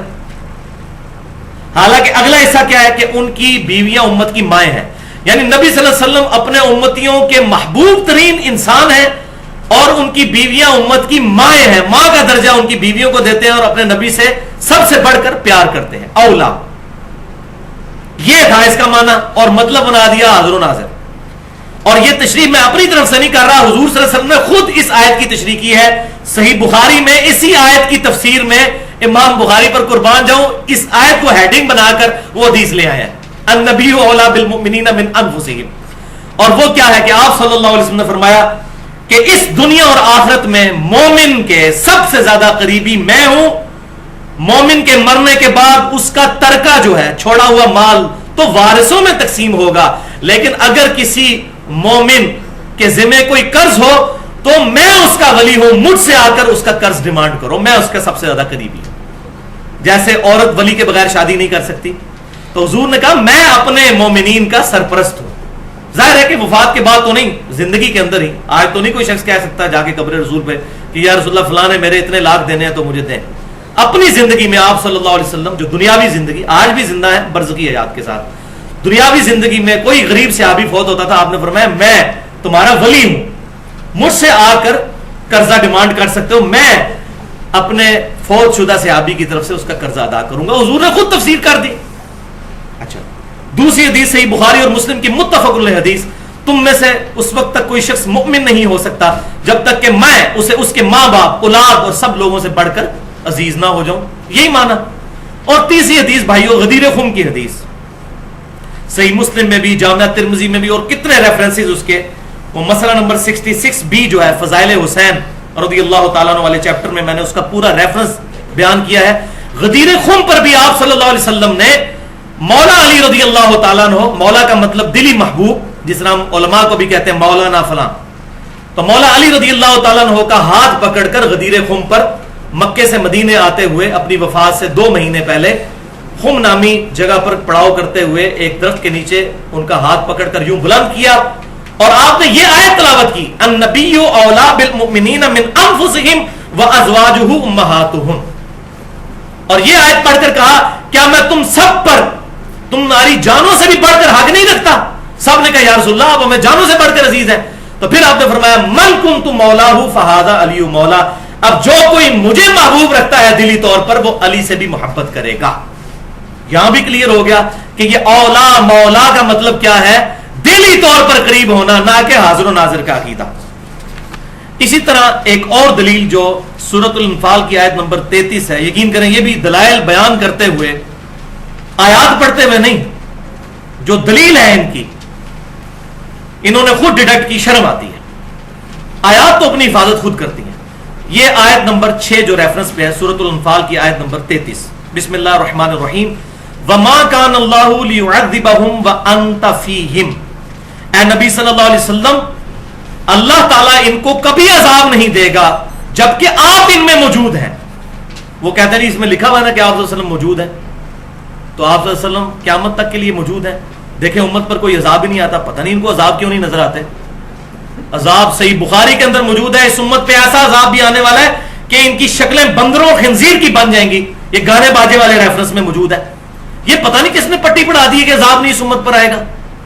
بخاری اور مسلم میں مجھے گھنٹہ چاہیے میں بتاؤں جو اس امت پہ عذاب آنے ہیں. وہ حضور صلی اللہ علیہ وسلم کی صحیح مسلم میں دعا ہے کہ میں نے اپنے رب سے دعا کی کہ ایسا عذاب نہ آئے کہ میری پوری امت ہی ختم ہو جائے. پارشلی عذاب تو امت میں آئیں گے، تو لہذا یہ بھی ڈکوسلا جو مچایا تھا یہ بھی میں نے ختم کر دیا. یہ کس نے عقیدہ بتایا کہ عذاب نہیں آئے گا؟ اور پاکستان تو میں سمجھتا ہوں پچھلے 8-10 سال سے اللہ کے عذاب کی لپیٹ میں، کیونکہ یہ وہ ملک تھا جو اسلام کے نام پر بنا تھا، لیکن یہاں پر اسلام کا نفاذ ہم نے نہیں کیا. ابھی پتہ نہیں کتنا امتحان ہمارا باقی ہے. وَلِعَوْذُ بِاللَّهِ تَعَالَى. تو اے نبی صلی اللہ علیہ وسلم جب تک آپ ان میں موجود ہیں اللہ ان کو عذاب نہیں دے گا. اس سے پچھلی آیت پڑھتے نہیں ہیں. اس سے پچھلی جو آیت ہے 32 نمبر، اس میں یہ ہے کہ ابو جہل اور اس کے ماننے والے کہتے تھے اے اللہ اگر یہ قرآن واقعی تیری کتاب ہے اور یہ نبی پر حق ہے تو آسمان سے ہم پر عذاب کیوں نہیں نازل ہو جاتا؟ ہم تیرے قرآن اور نبی کو جھٹلا رہے ہیں، ہم پر پتھر کیوں نہیں نازل ہوتے اس جرم کی پاداش میں کہ ہم تیرے نبی کو نہیں مان رہے. تو اس سے اگلی آیت یہ ہے وما کان اللہ لیعذبہم وانت فیہم. اے نبی جب تک آپ مکے میں موجود ہے ہم ان پر عذاب کیسے بھیجیں؟ ہماری تو سنت یہ ہے کہ جب کبھی بھی کافروں پر عذاب بھیجنا ہوتا ہے تو ایمان والوں کو اس علاقے سے نکال لیتے ہیں، پھر کافروں پر عذاب آتا ہے. نوح علیہ السلام ان کے ساتھیوں کو کشتی میں سوار کیا اور باقیوں کو غرق کیا. موسیٰ علیہ السلام اور ان کے ساتھیوں کو اس علاقے سے نکالا اور باقیوں کو غرق کیا. تو آپ مکے میں موجود ہیں، ہم مکے میں عذاب کیسے بھیجیں؟ اندازہ کریں حاضر و ناظر کا اس کے ساتھ کیا تعلق تھا. لیکن مفتی احمد جہاں نعیمی صاحب کو بالکل کوئی اللہ کی اور اللہ کے محبوب صلی اللہ علیہ وسلم کی شرم نہیں آئی اس سے یہ رزلٹ نکالتے ہوئے. وَلِعَوْذُ بِاللَّهِ تَعَالَى. تو میں پھر مفتی صاحب کو پھر وہی جواب دوں گا جو وہ اہل حق کو دیتے ہیں کہ صحیح بخاری میں خوارج والے چیپٹر میں ابن عمر رضی اللہ تعالیٰ عنہ کا قول موجود ہے کہ اس روئے ارض پر بدترین مخلوق وہ لوگ ہیں کہ کافروں پر جو آیات نازل ہوئی تھی وہ مسلمانوں پہ لگاتے ہیں. یہ بدترین مخلوق. یہ آیت کافروں کے بارے میں تھی کہ کافروں میں جب تک آپ موجود ہیں ہم کافروں پر عذاب نہیں دیں گے. انہوں نے پکڑ کے مسلمانوں پہ لگا دی. تو آگے نا فتوے پہ پھر یہ وہ آیت ان کے اوپر جو آیات کافروں کے بارے میں نازل ہوئی تھی مسلمانوں پر تو. اب آ جائیے جناب آخری پوائنٹ کی طرف جو کہ ان دلائل پر مشتمل ہے کہ جو انڈائریکٹ دلائل ہیں، اور یہاں پر میں انشاءاللہ لیکچر کو کنکلوڈ بھی کر دوں گا. ایک دفعہ دروشی پڑھ لیجیے. اللہم صلی علی محمد وعلی آل محمد کما صلیت علی ابراہیم وعلی آل ابراہیم انک حمید مجید. اللہم بارک علی محمد وعلی آل محمد کما بارکت علی ابراہیم وعلی آل ابراہیم انک حمید مجید. پوائنٹ نمبر 3، ان آیات اور احادیث کا بیان جو کہ انڈائریکٹ دلائل بنائے گئے حاضر و ناظر کے، اور اس میں انشاءاللہ گفتگو میں کنکلوڈ بھی کر دوں گا. ریفرنس نمبر 7 پر آ جائیے، پارہ نمبر 30 میں سورۃ الفیل کی آیت نمبر 1. اب یہ جو پچھلے دلائل تھے ان سے بھی زیادہ کمزور دلائل ہیں، لیکن مجبوری ہے بیان تو کرنا ہے. آپ حیران ہوں گے کہ کس طرح خود بدلتے نہیں اور قرآن کو بدل دیتے ہیں. بسم اللہ الرحمن الرحیم. الم تر کیف فعل ربک باصحاب الفیل. اے محبوب صلی اللہ علیہ وسلم کیا آپ نے نہیں دیکھا کہ ہم نے ہاتھی والوں کے ساتھ کیا سلوک کیا؟ یہ اس واقعے کی طرف اشارہ تھا جس سال آپ صلی اللہ علیہ وسلم کی پیدائش ہوئی. اس سال ابراہ نے خانہ کعبہ شریف کو شہید کرنے کی غرض سے حملہ کیا تھا، تو اللہ تعالیٰ کی طرف سے ابابیل کا لشکر آیا اور وہ ہلاک کر دیے گئے. تو کہتے ہیں دیکھیں نبی صلی اللہ علیہ وسلم وہاں پر موجود تھے نا، اسی لیے تو کہا گیا کہ اے نبی صلی اللہ علیہ وسلم کیا آپ نے نہیں دیکھا؟ تو آپ اپنی پیدائش سے پہلے بھی حاضر و ناظر تھے، یہ واقعہ دیکھ رہے تھے. حالانکہ یہ بھائیوں عربی لنگوسٹک میں یہ محاورتاً بات ہوتی ہے کہ کیا آپ نے نہیں دیکھا یہ جو واقعہ ہوا، اس کو عام الفیل کہا جاتا تھا، فیل والا سال. اسی سال آپ صلی اللہ علیہ وسلم کی پیدائش بھی ہوئی. لیکن اگر کوئی کہتا ہے نہیں اس سے مراد ہے کہ آپ نے یہ واقعہ دیکھا ہے، تو اگلی آیت یہ ہے، اگر یہاں حاضر و ناظر مراد لیا جائے تو اگلی آیت ریفرنس نمبر 8 سورۃ الانبیاء کی آیت نمبر 30 ہے، اولم یر الذین کفروا ان السماوات والارض کانتا رتقا ففتقناہما، کیا کافروں نے نہیں دیکھا کہ زمین و آسمان ملے ہوئے تھے، ہم نے ان کو پھاڑ کر جدا کیا؟ تو کافر تو اس سے بھی پہلے کے حاضر و ناظر ہیں، زمین و آسمان یعنی بگ بینگ کے وقت بھی کافر حاضر و ناظر، وہی الفاظ ہیں، کیا کافروں نے نہیں دیکھا؟ وہی علم یہاں اولم، وَجَعَلْنَا مِنَ الْمَاءِ كُلَّ شَيْءٍ حَيٍّ أَفَلَا يُؤْمِنُونَ، اور ہم نے ہر زندہ چیز کو پانی سے پیدا کیا، کیا یہ اب بھی ایمان نہیں لائیں گے؟ تو کافروں نے نہیں دیکھا، مراد کیا کہ یہ قدرت کی ساری نشانیاں ان کے سامنے موجود ہیں، یہ نہیں ہے کہ انہوں نے بگ بینگ ہوتے ہوئے دیکھی ہے، یعنی قدرت کے اوپر غور کریں۔ اس پہ میرا پورا لیکچر بھی ہے، Who is Allah in the light of latest scientific facts، مسئلہ نمبر 60 کے نام سے، اللہ کون ہے جدید سائنسی حقائق کی روشنی میں، اس میں اسی آیت کو میں نے بنیاد بنایا ہے، بیالوجی کے پوائنٹ آف ویو سے بھی اور اسٹرونومی بگ بینگ کے پوائنٹ آف ویو سے۔ اسی طرح ایک اور آیت مبارکہ وہ پیش کرتے ہیں، سورۃ البقرہ آیت نمبر 54، وَإِذْ قَالَ مُوسَى لِقَوْمِهِ، اور یاد کرو وہ وقت جب موسیٰ علیہ السلام نے اپنی قوم سے کہا تھا۔ یہ قرآن کا سٹائل ہے کہنے کا کہ وہ وقت یاد کرو، وہ کہتے ہیں نہیں جی یاد اس کو کروایا جاتا ہے جو اس وقت موجود تھا، تو نبی صلی اللہ علیہ وسلم وہاں پر موجود تھے، اس لیے کہا جا رہا ہے کہ یاد کرو وہ وقت۔ بھائیو یہ اس لیے نہیں کہا جا رہا، یہ اس لیے کہا جا رہا ہے کہ نبی صلی اللہ علیہ وسلم کے ذریعے سے امت تک یہ پیغام پہنچایا جا رہا ہے، موسیٰ علیہ السلام کے بارے میں جتنے واقعات بیان کر کے، کہ آپ صلی اللہ علیہ وسلم یہ واقعات امت تک پہنچائیں جو آپ کی نبوت پر دلیل بنیں گے کہ آپ کی پیدائش سے 2000 سال پہلے موسیٰ علیہ السلام اور ان کے ساتھیوں کے معاملات ہوئے، اور آپ کی پیدائش سے تقریباً 500 سال پہلے عیسیٰ علیہ السلام اور ان کی والدہ کے معاملات ہوئے، اور وہ واقعات بھی آپ بیان کر رہے ہیں حالانکہ آپ نے کہیں سے کوئی تعلیم نہیں حاصل کی، اللہ نے آپ کو سکھایا ہے، اس کے باوجود آپ اپنی پیدائش سے پہلے کے واقعات بھی بیان کر رہے ہیں۔ یہ اس بات کی دلیل ہے کہ آپ پر وحی نازل ہوتی ہے، خود نہیں جانتے وحی نازل ہوتی ہے، اور اس کی دلیل اگلی آیات سورہ ال عمران آیت نمبر 44 ریفرنس نمبر 10، ذالک من انباء الغیب نوحیہ الیک، اے محبوب صلی اللہ علیہ وسلم یہ غیب کی خبریں ہیں جو ہم آپ کی طرف وحی کرتے ہیں، آپ سے پیدائش کی پہلے کی باتیں۔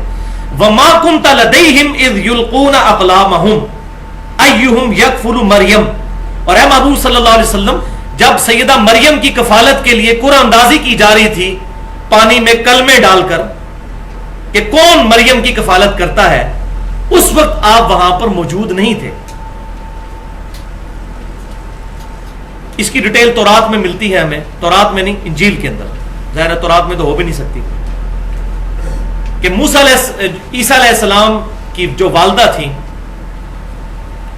ان کی کفالت کے لیے اختلاف پیدا ہوا۔ اس وقت چیف پریسٹ جو تھے ہیکل سلیمانی کے جو بڑے کاہن تھے وہ سیدنا زکریا علیہ السلام تھے،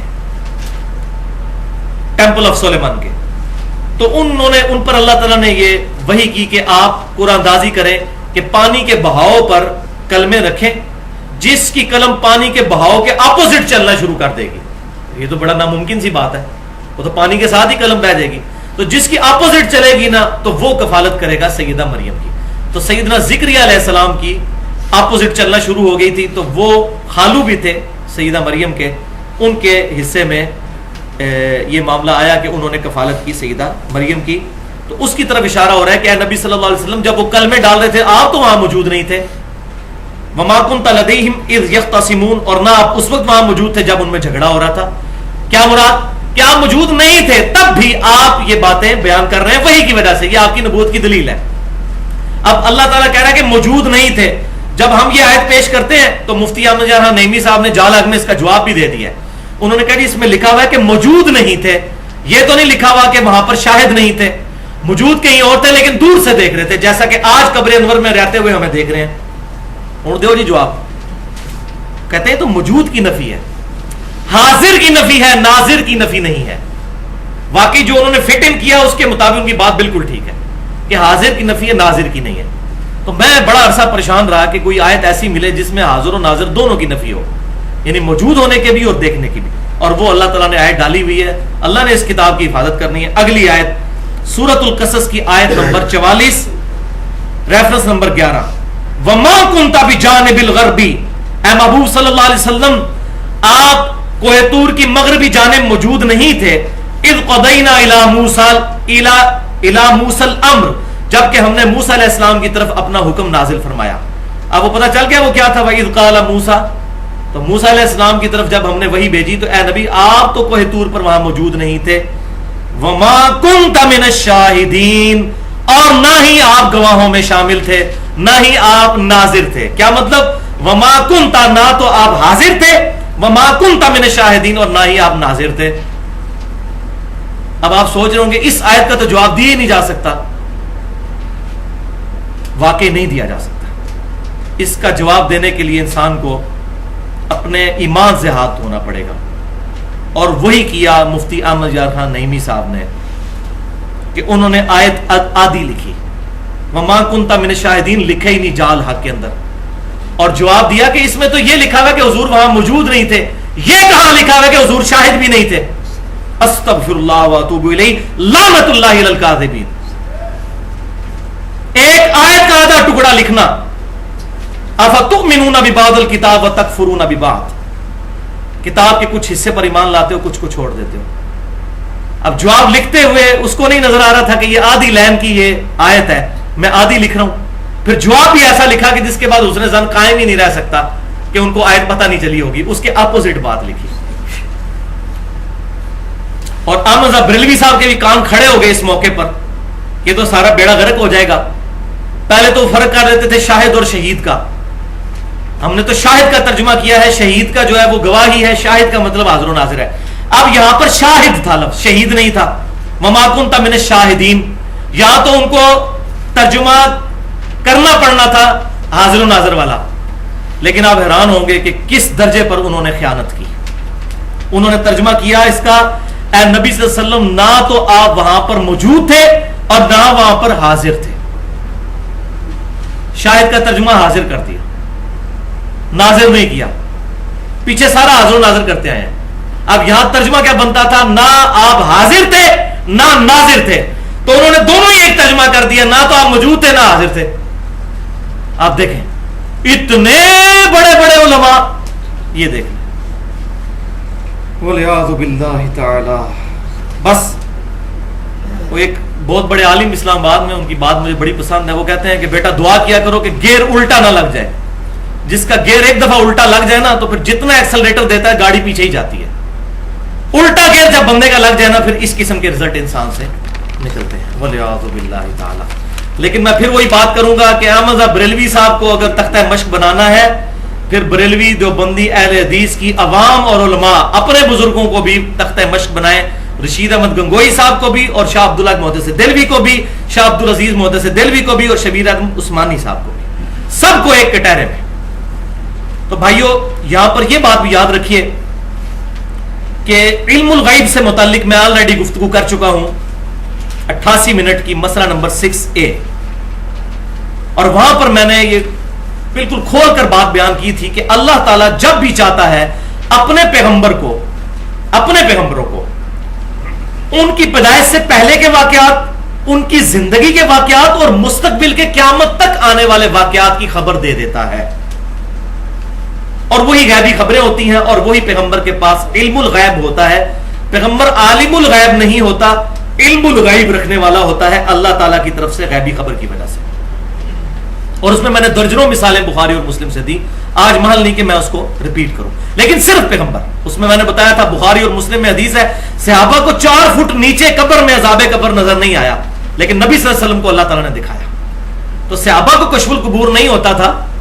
یہ بعد والے بزرگ کہتے ہیں ہمیں کشف القبور ہو جاتا ہے. یہاں پر عقیدے کے ضمن کے اعتبار سے ایک حدیث جو بخاری اور مسلم کی متفق علیہ حدیث ہے، واقعہ معراج کے کانٹیکسٹ میں، کہ جب نبی صلی اللہ علیہ وسلم معراج سے واپس آئے تو کافروں نے عجیب و غریب سوال کیے کہ بتائیے، آپ کہتے ہیں کہ میں رات کی رات اتنی دور سے ہو کر آ گیا ہوں جو 1.5-2 مہینے کی مسافت ہے، اور آپ ایک رات میں وہاں سے بھی اور آسمانوں سے بھی ہو کر آگے، اور خواب میں آئے ہوتے تو وہ مان ہی لیتے کہ یار خواب تو کوئی بندہ بھی دیکھ سکتا ہے. اس سے یہ بات بھی پتہ چلی کافر جو نہیں مانتے تھے وہ فزیکلی ہونے کی وجہ سے، ورنہ خواب میں تو ہم بھی کئی بار اڑ رہے ہوتے ہیں، وہ فزیکلی آپ وسلم کا دعویٰ تھا. تو ان کا ایسا بتائیے بیت المقدس کے دروازے کتنے ہیں، اس کی دیواروں کا رنگ کیا ہے، اس کی سیڑھیاں کتنی ہیں. اب ایک بندہ گیا ہی ایک دفعہ ہے اور وہ بھی رات کے وقت میں یہ 3 سالوں میں درجنوں دفعہ یہ سیڑھیاں چڑھا ہوں، مجھے نہیں پتا کہ یہ بار کلر کیا ہے اس کا باہر ہماری اکیڈمی کا، سیڑھیاں کتنی ہیں نہیں ہوتا ذہن میں. تو نبی صلی اللہ علیہ وسلم کہتے ہیں کہ میں پریشان ہوا اور اتنا پریشان ہوا کہ میں ان کے سوالوں کے جواب نہیں دے سکوں گا اور یہ مجھے جھٹلائیں گے. تو میں حتیم میں کھڑا ہوا تو اللہ نے بیت المقدس مکے میں میرے سامنے کر دیا. وہ جو مجھے پوچھتے جاتے تھے میں دیکھ کر بتاتا چلا جاتا تھا. تو آپ صلی اللہ علیہ وسلم پر یہ معجزہ اللہ کی طرف سے اس وقت ظاہر ہوا. آپ پریشان کیوں ہوئے؟ اگر حاضر و ناظر والا عقیدہ ہوتا تو آپ وہاں بھی موجود تھے، یہاں بھی موجود تھے، بتا دیتے. تو پریشان اس لیے ہوئے کہ یہ والا عقیدہ ہی امت کے اندر نہیں موجود تھا اس وقت. نبی صلی اللہ علیہ وسلم کے علم میں بھی یہ عقیدہ نہیں تھا کہ یہ عقیدہ ہونا چاہیے. اور مسلم کے الفاظ ہیں، انٹرنیشنل نمبر کے مطابق 430 نمبر حدیث ہے کہ میں نے بیت المقدس میں انبیاء کی امامت بھی کروائی. اسی کی وجہ سے امام الانبیاء کہا جاتا ہے. ایک بہت بڑے بریلوی عالم وہ مجھے کہنے لگے جی آپ تو حدیث کرتے ہیں اور قرآن حدیث کرتے ہیں اور آپ کہتے ہیں امام الانبیاء، تو قرآن حدیث سے یہ بھی کوئی نہیں ثابت.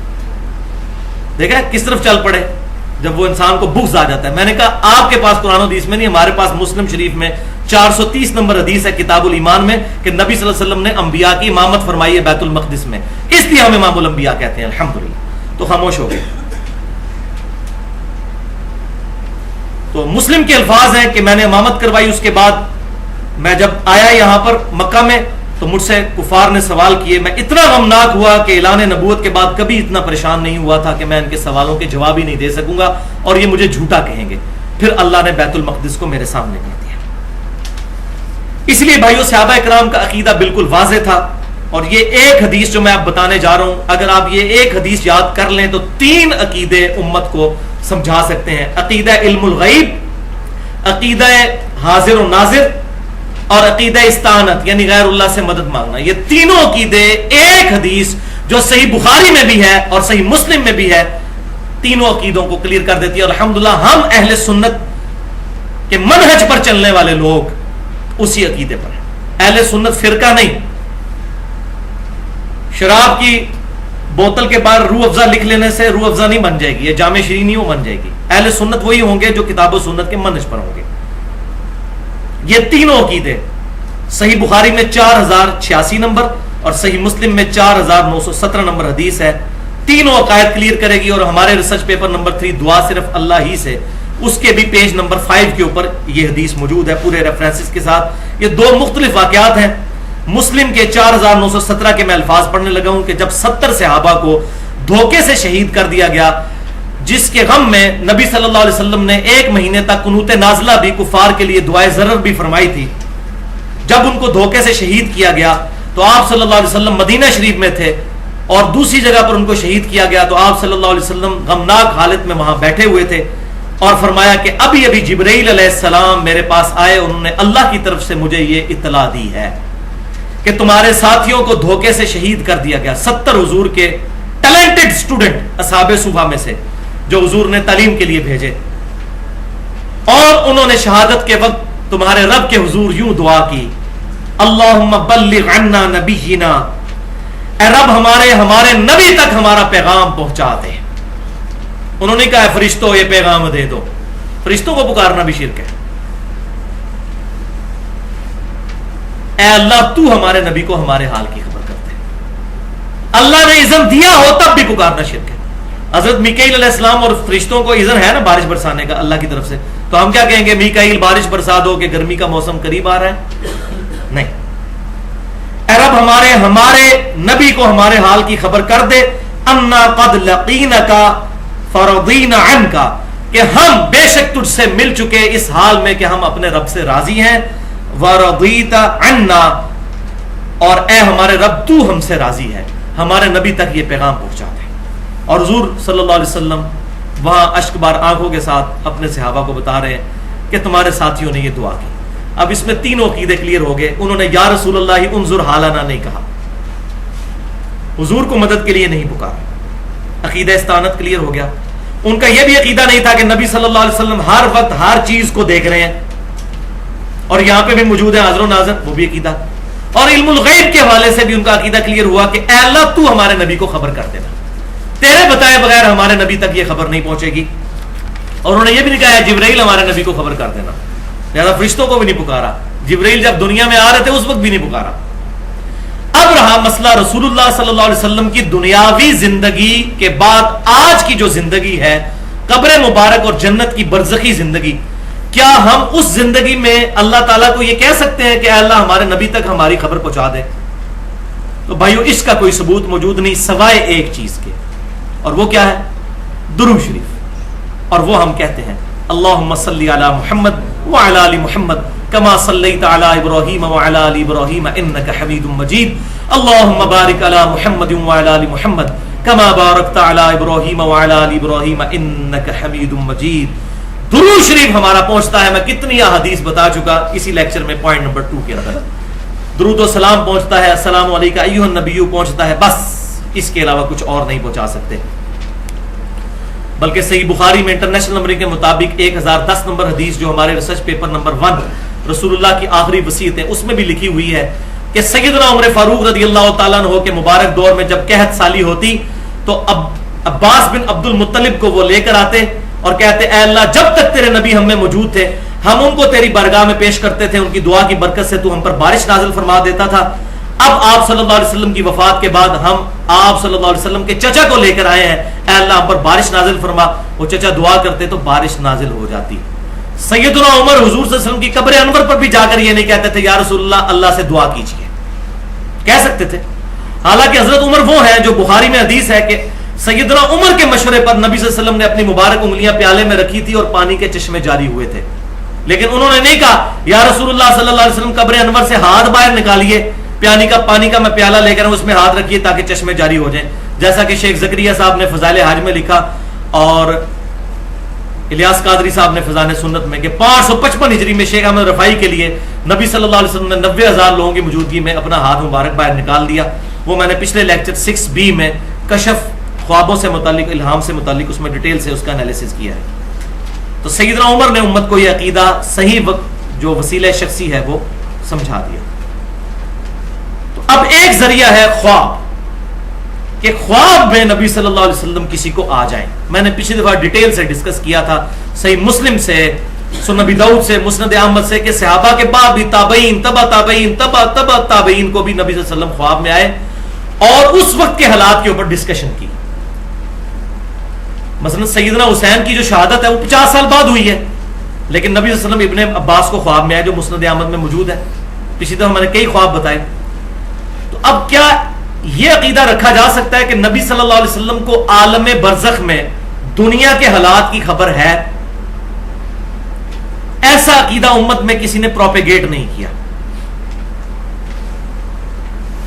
اور نہ اس کے اوپر کوئی واضح دلائل موجود ہیں. ان واقعات کو اگر دلیل بنایا جائے تو اس میں پھر بڑا مسئلہ آ جائے گا. اس کی وجہ یہ ہے کہ میں نے پچھلی دفعہ بتایا تھا کہ خواب جو ہے یہ اللہ تعالیٰ کی طرف سے ایک ورچوئل پروسیجر ہے، تمثیلی مثال کا ایک طریقہ ہے سمجھانے کا. یہ نہیں ہوتا کہ فزیکلی نبی صلی اللہ علیہ وسلم خواب میں آ جاتے ہیں، فزیکلی نہیں ہوتا. یہ اللہ تعالیٰ کی طرف سے ایک چیز دکھائی جاتی ہے. مثال کے طور پر صحیح بخاری میں حدیث ہے، پچھلی دفعہ مجھ سے غلطی سے بھینس کا لفظ نکل گیا، وہ گائے ہے. صحیح بخاری میں حدیث ہے کہ نبی صلی اللہ علیہ وسلم نے غزوہ احد سے پہلے خواب دیکھی کہ ان کے سامنے ایک گائے ذبح ہو رہی ہے اور آپ نے فرمایا کہ میں نے اس سے تعبیر کی ہے کہ میرے صحابہ کو اس جنگ میں بہت تکلیف پہنچے گی، اور وہی ہوا، 70 صحابہ شہید ہوئے. اب گائے اور صحابہ کا کیا لینا دینا، لیکن وہ ایک تمثیل تھی. اسی طریقے سے صحیح بخاری میں حدیث ہے کتاب التعبیر چیپٹر میں نبی صلی اللہ علیہ وسلم کہتے ہیں کہ میں نے خواب میں اپنے ہاتھوں میں 2 سونے کے کنگن دیکھے جن کی وجہ سے میں پریشان ہو گیا. حالانکہ حضور نے تو کبھی سونے کا کنگن نہیں پہنا. پھر آپ فرماتے ہیں میں نے پھونک ماری تو میں نے خواب میں دیکھا وہ غائب ہو گئے. اس کی تعبیر میں نے یہ کی ہے کہ جھوٹے پیغمبر 2 وہ اعلان نبوت کریں گے، اور وہی ہوا. مسلمہ کذاب نے بھی کیا، دوسرے نے بھی کیا، اور ایک عورت نے بھی کیا. کتنے، وہ تو 30 جھوٹے دجال آئیں گے، بخاری اور مسلم میں حدیث ہے. تو اب یہ سونے کے کنگن کو فزیکلی حضور نے تو نہیں کبھی پہنے.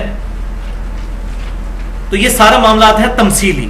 لہذا یہ دعویٰ بھی نہیں کیا جا سکتا کہ آج کے حالات کی خبر جا رہی ہے، وہ میں آخر میں حدیث بیان کروں گا، اور وہ آیت بھی جس سے پتہ چل جائے گا کہ یہ عقیدہ نہیں، یہ ورچوئل عقیدے ہیں، تمثیلی واقعات ہیں جو خوابوں میں حضور صلی اللہ علیہ وسلم کو دیکھا جاتا ہے، وہ اللہ تعالیٰ کی طرف سے دکھایا جاتا ہے، یہ دنیا کے حالات کے حوالے سے یہ بات نہیں ہوتی۔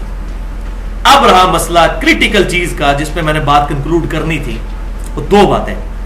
یہ اکثر آپ سنتے ہوں گے، وہ کہتے ہیں جی قبر میں تیسرا سوال ہوتا ہے، نبی صلی اللہ علیہ وسلم کا چہرہ مبارک دکھایا جاتا ہے اور کہا جاتا ہے کہ اس مرد کے بارے میں تیرا دنیا میں کیا عقیدہ تھا؟ تو نبی صلی اللہ علیہ وسلم تو ہر قبر میں آ جاتے ہیں، دن کے اندر تقریباً 1.25 لاکھ لوگ مرتے ہیں، جن میں سے 25 سے 30 ہزار مسلمان ہوتے ہیں، کیونکہ ہم دنیا کے 1/4 ہیں یا 1/5۔ 25 ہزار مسلمان بھی روزانہ مر رہے ہیں، ہم کہتے ہیں نہیں غور پہ کوئی اور، وہ کہتے ہیں تو اتنی قبروں میں نبی صلی اللہ علیہ وسلم چلے جاتے ہیں تو حاضر و ناظر ہوئے نا، اس سے وہ عقیدہ گھڑتے ہیں۔ تو پہلے یہ بات میں کلیئر کر دوں، یہ بخاری اور مسلم کی متفق علیہ حدیث ہے، قبر میں 3 سوال ہوں گے۔ پہلا ہوگا من ربک، تیرا رب کون؟ دوسرا سوال ما دینک، تیرا دین کیا ہے؟ اور تیسرا سوال ہوگا ما کنت تقول فی حق ھذا الرجل، اس مرد کے بارے میں تو دنیا میں کیا کہا کرتا تھا، کیا عقیدہ رکھتا تھا؟ اس میں یہ نہیں موجود کہ وہ نبی صلی اللہ علیہ وسلم سامنے موجود ہوتے ہیں، وہ کہتے ہیں یہ سامنے جو کھڑے ہوئے ہیں جو موجود ہے، نہیں، وہ آگے پھر خود ضرب تقسیمیں لگا لیتے ہیں نا، وہ کہتے ہیں جی لفظ آیا ہاذا، اور ہاذا ہوتا ہے موجود کے لیے، تو نبی صلی اللہ علیہ وسلم قبر میں موجود ہوتے ہیں۔ تو بھائیو اگر یہ عقیدہ مان لیا جائے تو عربی لنگوسٹک کا جنازہ نکل جائے گا، کیونکہ عربی لنگوسٹک میں ہاذا 3rd پرسن کے لیے بھی استعمال ہوتا ہے، ہمیشہ 2nd پرسن کے لیے نہیں، 3rd پرسن کے لیے بھی۔ اور بخاری اور مسلم میں حدیث ہے کہ ابو سفیان رضی اللہ تعالیٰ عنہ، بعد میں تو مسلمان ہو گئے، جب یہ رومن امپائر میں گئے تو کیسر روم نے ان کو بلا کر پوچھا، اور اس میں اس نے لفظ استعمال کیے کہ حاضر رجل کے لفظ استعمال کیے کہ یہ مرد جس نے مکے میں دعویٰ کیا ہے نبوت کا، اس کے بارے میں تم کیا جانتے ہو، تم قریبی رشتہ دار ہو۔ تو کیا نبی صلی اللہ علیہ وسلم اس وقت روم میں موجود تھے؟ آپ کا تذکرہ ہو رہا تھا، تو سننے والے کو پتا تھا ہاذا سے مراد یہ 3rd پرسن ہے، تو یہ بخاری اور مسلم میں ہاذا کا صیغہ موجود ہے، جو واضح ثبوت ہے کہ 3rd پرسن کے لیے بھی استعمال ہوتا ہے۔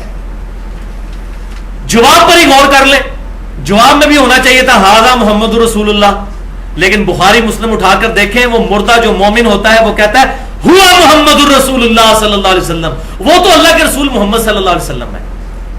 اب وہ پاسٹ ٹینس وہ بات کر رہے ہیں غائب کے سیغے میں، ہوا، حاضر کا سیغہ نہیں ہے یہ، تو جواب ہی بتا رہا ہے کہ اس کی طرف اشارہ۔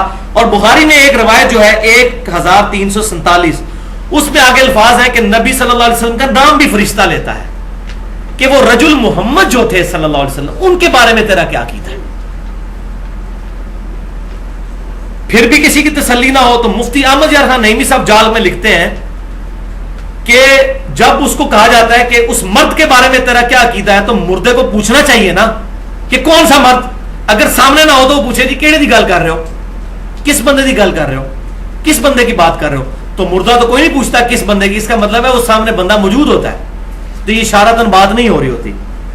For the sake of argument agree, تو مفتی صاحب کو پتہ نہیں کہ اس حدیث کے ایک طرق نہیں ہے، یہ حدیث مسند احمد میں بھی اس کے 4-5 طرق ہیں، صحیح ابن حبان میں بھی، المستدرک للحاکم میں بھی موجود ہے، صحیح سند کے ساتھ مسند احمد میں جلد 6 پر پیج نمبر 140، 352 اور 353 کئی روایتیں موجود ہیں، جس میں یہ الفاظ بھی موجود ہیں کہ وہ مردہ پوچھتا ہے کہ آپ کس مرد کے بارے میں مجھ سے سوال کر رہے ہیں۔ مفتی صاحب کا سوال حل ہو گیا نا، وہ کہتے ہیں مردہ پوچھتا کیوں نہیں، تو جی پوچھ لیا مردے نے، کتنی حدیثوں کے ریفرنس، تو مردہ پوچھتا ہے کس مرد کے بارے میں، تو فرشتہ کہتا ہے محمد صلی اللہ علیہ وسلم کے بارے میں پوچھ رہا ہوں۔ اور دوسری روایت میں مسند احمد کی آتا ہے کہ فرشتہ کہتا ہے الذی کان فیکم الذی بعث فیکم، اس مرد کی بات کر رہے ہیں کہ جس کو اللہ نے تم میں پیغمبر بنا کے بھیجا تھا، تو پھر وہ جواب دیتا ہے کہ وہ محمد صلی اللہ علیہ وسلم تھے، یا گناہگار ہوتا ہے تو جواب ہی نہیں دے سکتا۔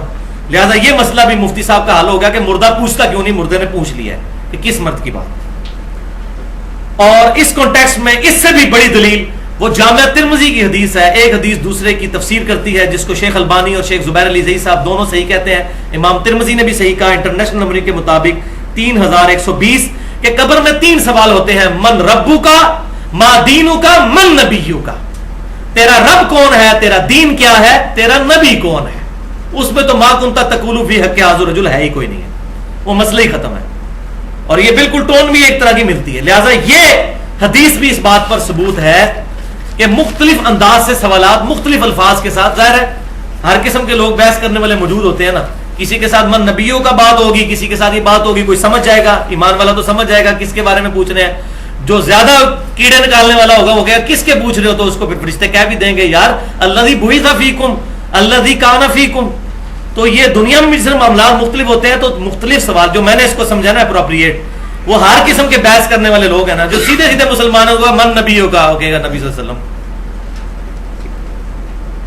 اب دیکھ لیں قبر میں 3 سوال ہونے ہیں، اللہ کے بارے میں، دین کے بارے میں، اور نبی صلی اللہ علیہ وسلم کے بارے میں.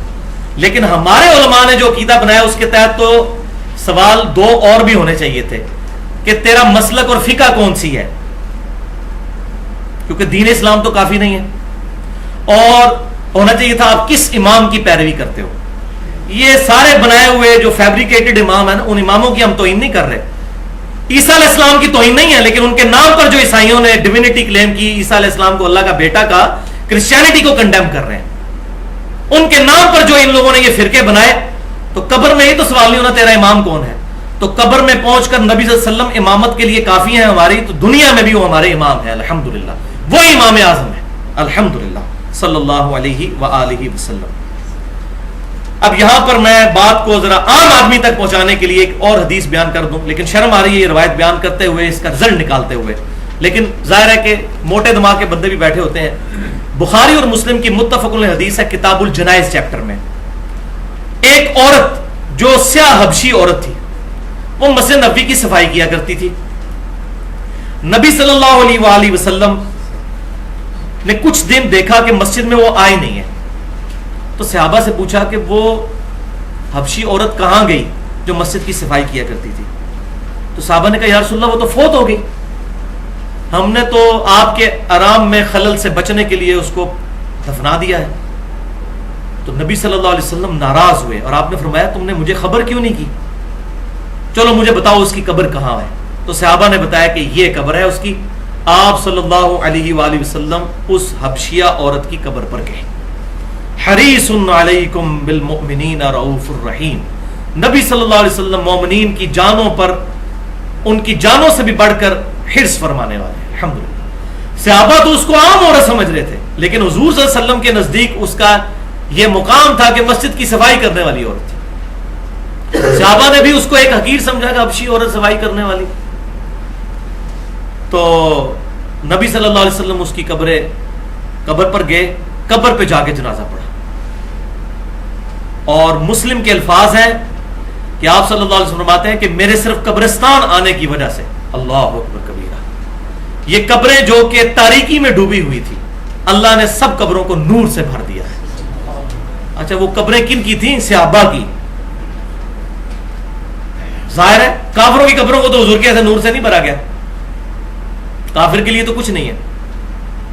تو اندازہ کریں کہ معاملہ کتنا نازک ہے. یہاں لوگ کہتے ہیں شیخ عبد القادر جیلانی کے مرید ہو جاؤ، وہ کہتے ہیں میں اس وقت تک جنت میں نہیں جاؤں گا جب تک سارے مرید نہ لے جاؤں. تو شیخ عبد القادر جیلانی رحمۃ اللہ علیہ کوئی بھی بزرگ سوائے عشرہ مبشرہ 10 صحابہ کے کوئی شخص اپنے بارے میں نہیں کہہ سکتا کہ میں نے بھی جنت میں جانا ہے کہ نہیں. ہم اس رضان رکھتے ہیں، لیکن کوئی گارنٹی کے ساتھ تو صحابہ کرام کے بعد نہیں کسی کے بارے میں کہہ سکتا. اللہ. تو اب اس سے ایک رزلٹ یہ بھی نکلا کہ نبی صلی اللہ علیہ وسلم کو نہیں پتا تھا کہ وہ فوت ہو چکی ہے. آپ نے ان کو کہا کہ مجھے بتایا کیوں نہیں. پھر آپ نے کہا قبر کی نشاندہی کرو. پھر اس سے بھی آپ کو کہنے جی اندروں پتا سی ویسے نہیں سن کہندے. تو نبی سلیم الفطرت ہوتا ہے، ایسا جملہ بولنا ہی گستاخی ہے. حضور کوئی ٹھٹا کرنے والے نہیں تھے معاذ اللہ استغفر اللہ. آپ صلی اللہ علیہ وسلم کوئی جگت کے ساتھ بات نہیں کرنے والے تھے معاذ اللہ استغفر اللہ. وَإِنَّكَ لَعَلَىٰ خُلُقٍ عَظِيمٍ، اخلاق کے بلند ترین درجے پر فائز تھے.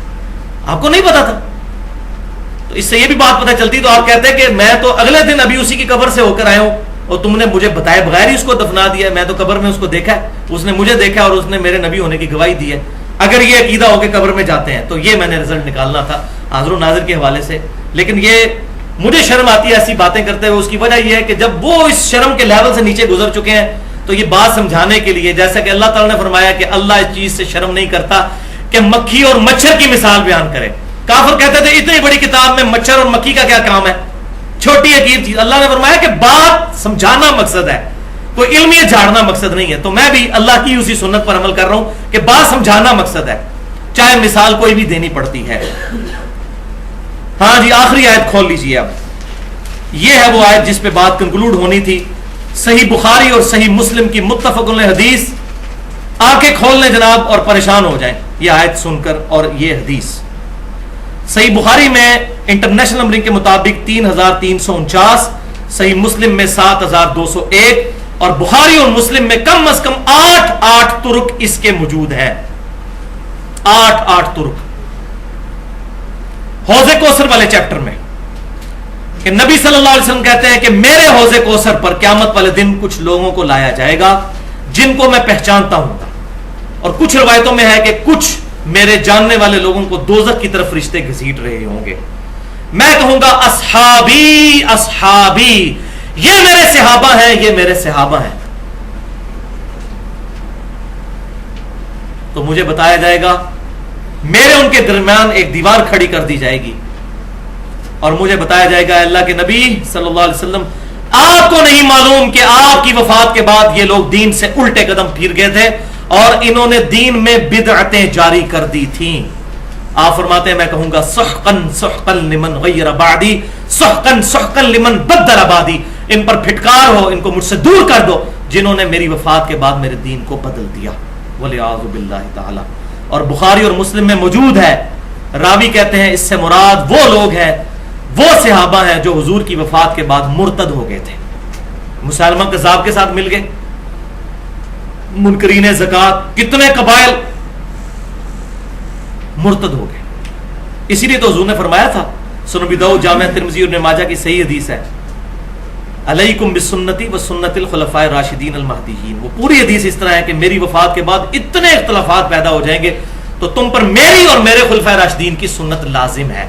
تو ہم الحمدللہ خلفاء راشدین کی تمام کے تمام قتال, چاہے وہ سیدنا علی کے ہوں یا سیدنا ابو بکر کے ہوں یا سیدنا عمر کے ہوں یا سیدنا عثمان کے, ان تمام معاملات میں ہم خلفاء راشدین کو حق پر مانتے ہیں الحمدللہ. تو یہ قبائل مرتد ہو گئے تھے, ہے صحابہ تھے, حضور کو دیکھا تھا ایمان کی حالت میں, لیکن بعد میں ایمان پر قائم نہیں رہے.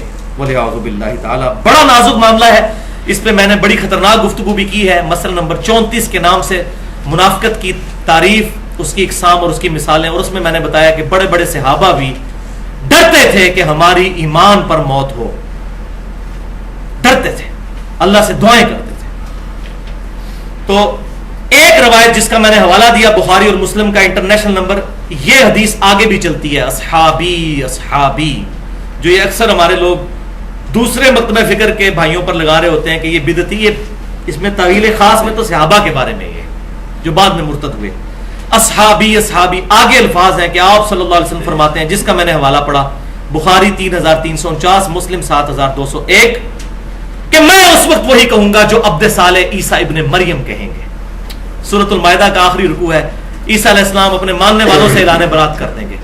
تو حضور کہتے ہیں میں بھی اعلان برات کر دوں گا, میں اس وقت وہی کہوں گا بسم اللہ الرحمن الرحیم, سورۃ المائدہ آیت نمبر 117, آپ کے ریفرنس پہ آخری آیت نمبر 12. اور امام بخاری نے اس آیت کو ہیڈنگ بنایا کتاب التفسیر چیپٹر میں, وَكُنْتُ عَلَيْهِمْ شَهِيدًا مَا دُمْتُ فِيهِمْ.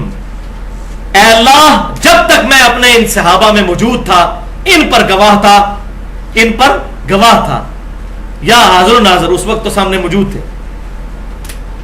فَلَمَّا تَوَفَّيْتَنِي, لیکن جب تو نے مجھے پورا کیا, اٹھا لیا, كُنْتَ أَنْتَ الرَّقِيبَ عَلَيْهِمْ, اس وقت تو ہی ان پر گواہ تھا. وَأَنْتَ عَلَى كُلِّ شَيْءٍ شَهِيدٌ, اور ہر چیز پر گواہ حاضر کے بجائے عالم و ناظر تو ہی ہے, یہی ہوئی شہید لفظ. یہاں پر اب شہید لغت کے معنوں میں آیا ہے, اصطلاح کے معنوں میں نہیں, کہ اللہ تعالیٰ ہر چیز پر گواہ ہے. یہ وہ ہے, وہ شہید ہے, وہ تو امت بھی ہے شہید, شہادت علی الناس. تو جب تو نے مجھے اٹھا لیا پھر تو ہی ان پر گواہ تھا. اور اگلی آیت پھر چلتی ہے, اللہ اب یہ تیرے بندے ہیں, چاہے ان کو عذاب دے چاہے ان کو بخش دے. تو اللہ تعالیٰ فرمائے گا آج کا دن وہ ہے جس دن سچوں کو سچا عقیدہ نفع دے گا, بخشش کوئی نہیں ہے جس نے نبی صلی اللہ علیہ وسلم کی مخالفت پر عقائد کھڑے۔ اس حدیث کے ساتھ بخاری اور مسلم میں مشہور تابعی جو یہ حدیث روایت کرتے تھے عبداللہ بن ابی ملیکہ رحمۃ اللہ علیہ، وہ کہا کرتے تھے، اور وہی ہماری آخر میں دعا ہے۔ اسی حدیث بخاری اور مسلم میں، یہ دیکھیں کیسی کرامت ہوئی ہے، یہ آخر میں دعا بھی وہی آ رہی ہے۔ بخاری اور مسلم کی یہی اصحابی والی حدیث کے اینڈ پہ دعا ہے۔ عبداللہ ابن ابی ملیکہ کہتے ہیں، اے اللہ ہم تجھ سے دعا کرتے ہیں کہ تیرے نبی کی وفات کے بعد ان کے دین سے الٹے قدم نہ پھریں، آمین۔ اللہ تعالیٰ سے دعا ہے جو حق بات میں نے کہی اللہ تعالیٰ ہمارے دلوں میں راسخ فرمائے۔ اگر جذبات میں میرے منہ سے کوئی غلط بات نکل گئی تو اللہ تعالیٰ ہمارے دلوں سے محو کر دے، ہمیں کتاب و سنت کی تعلیمات پر عمل کر کے دوسرے بھائیوں تک پہنچانے کی توفیق عطا فرمائے۔ سبحانک اللہم و بحمدک، اشہد ان لا الہ الا انت، استغفرک و اتوب الیک، وما علینا الا البلاغ المبین۔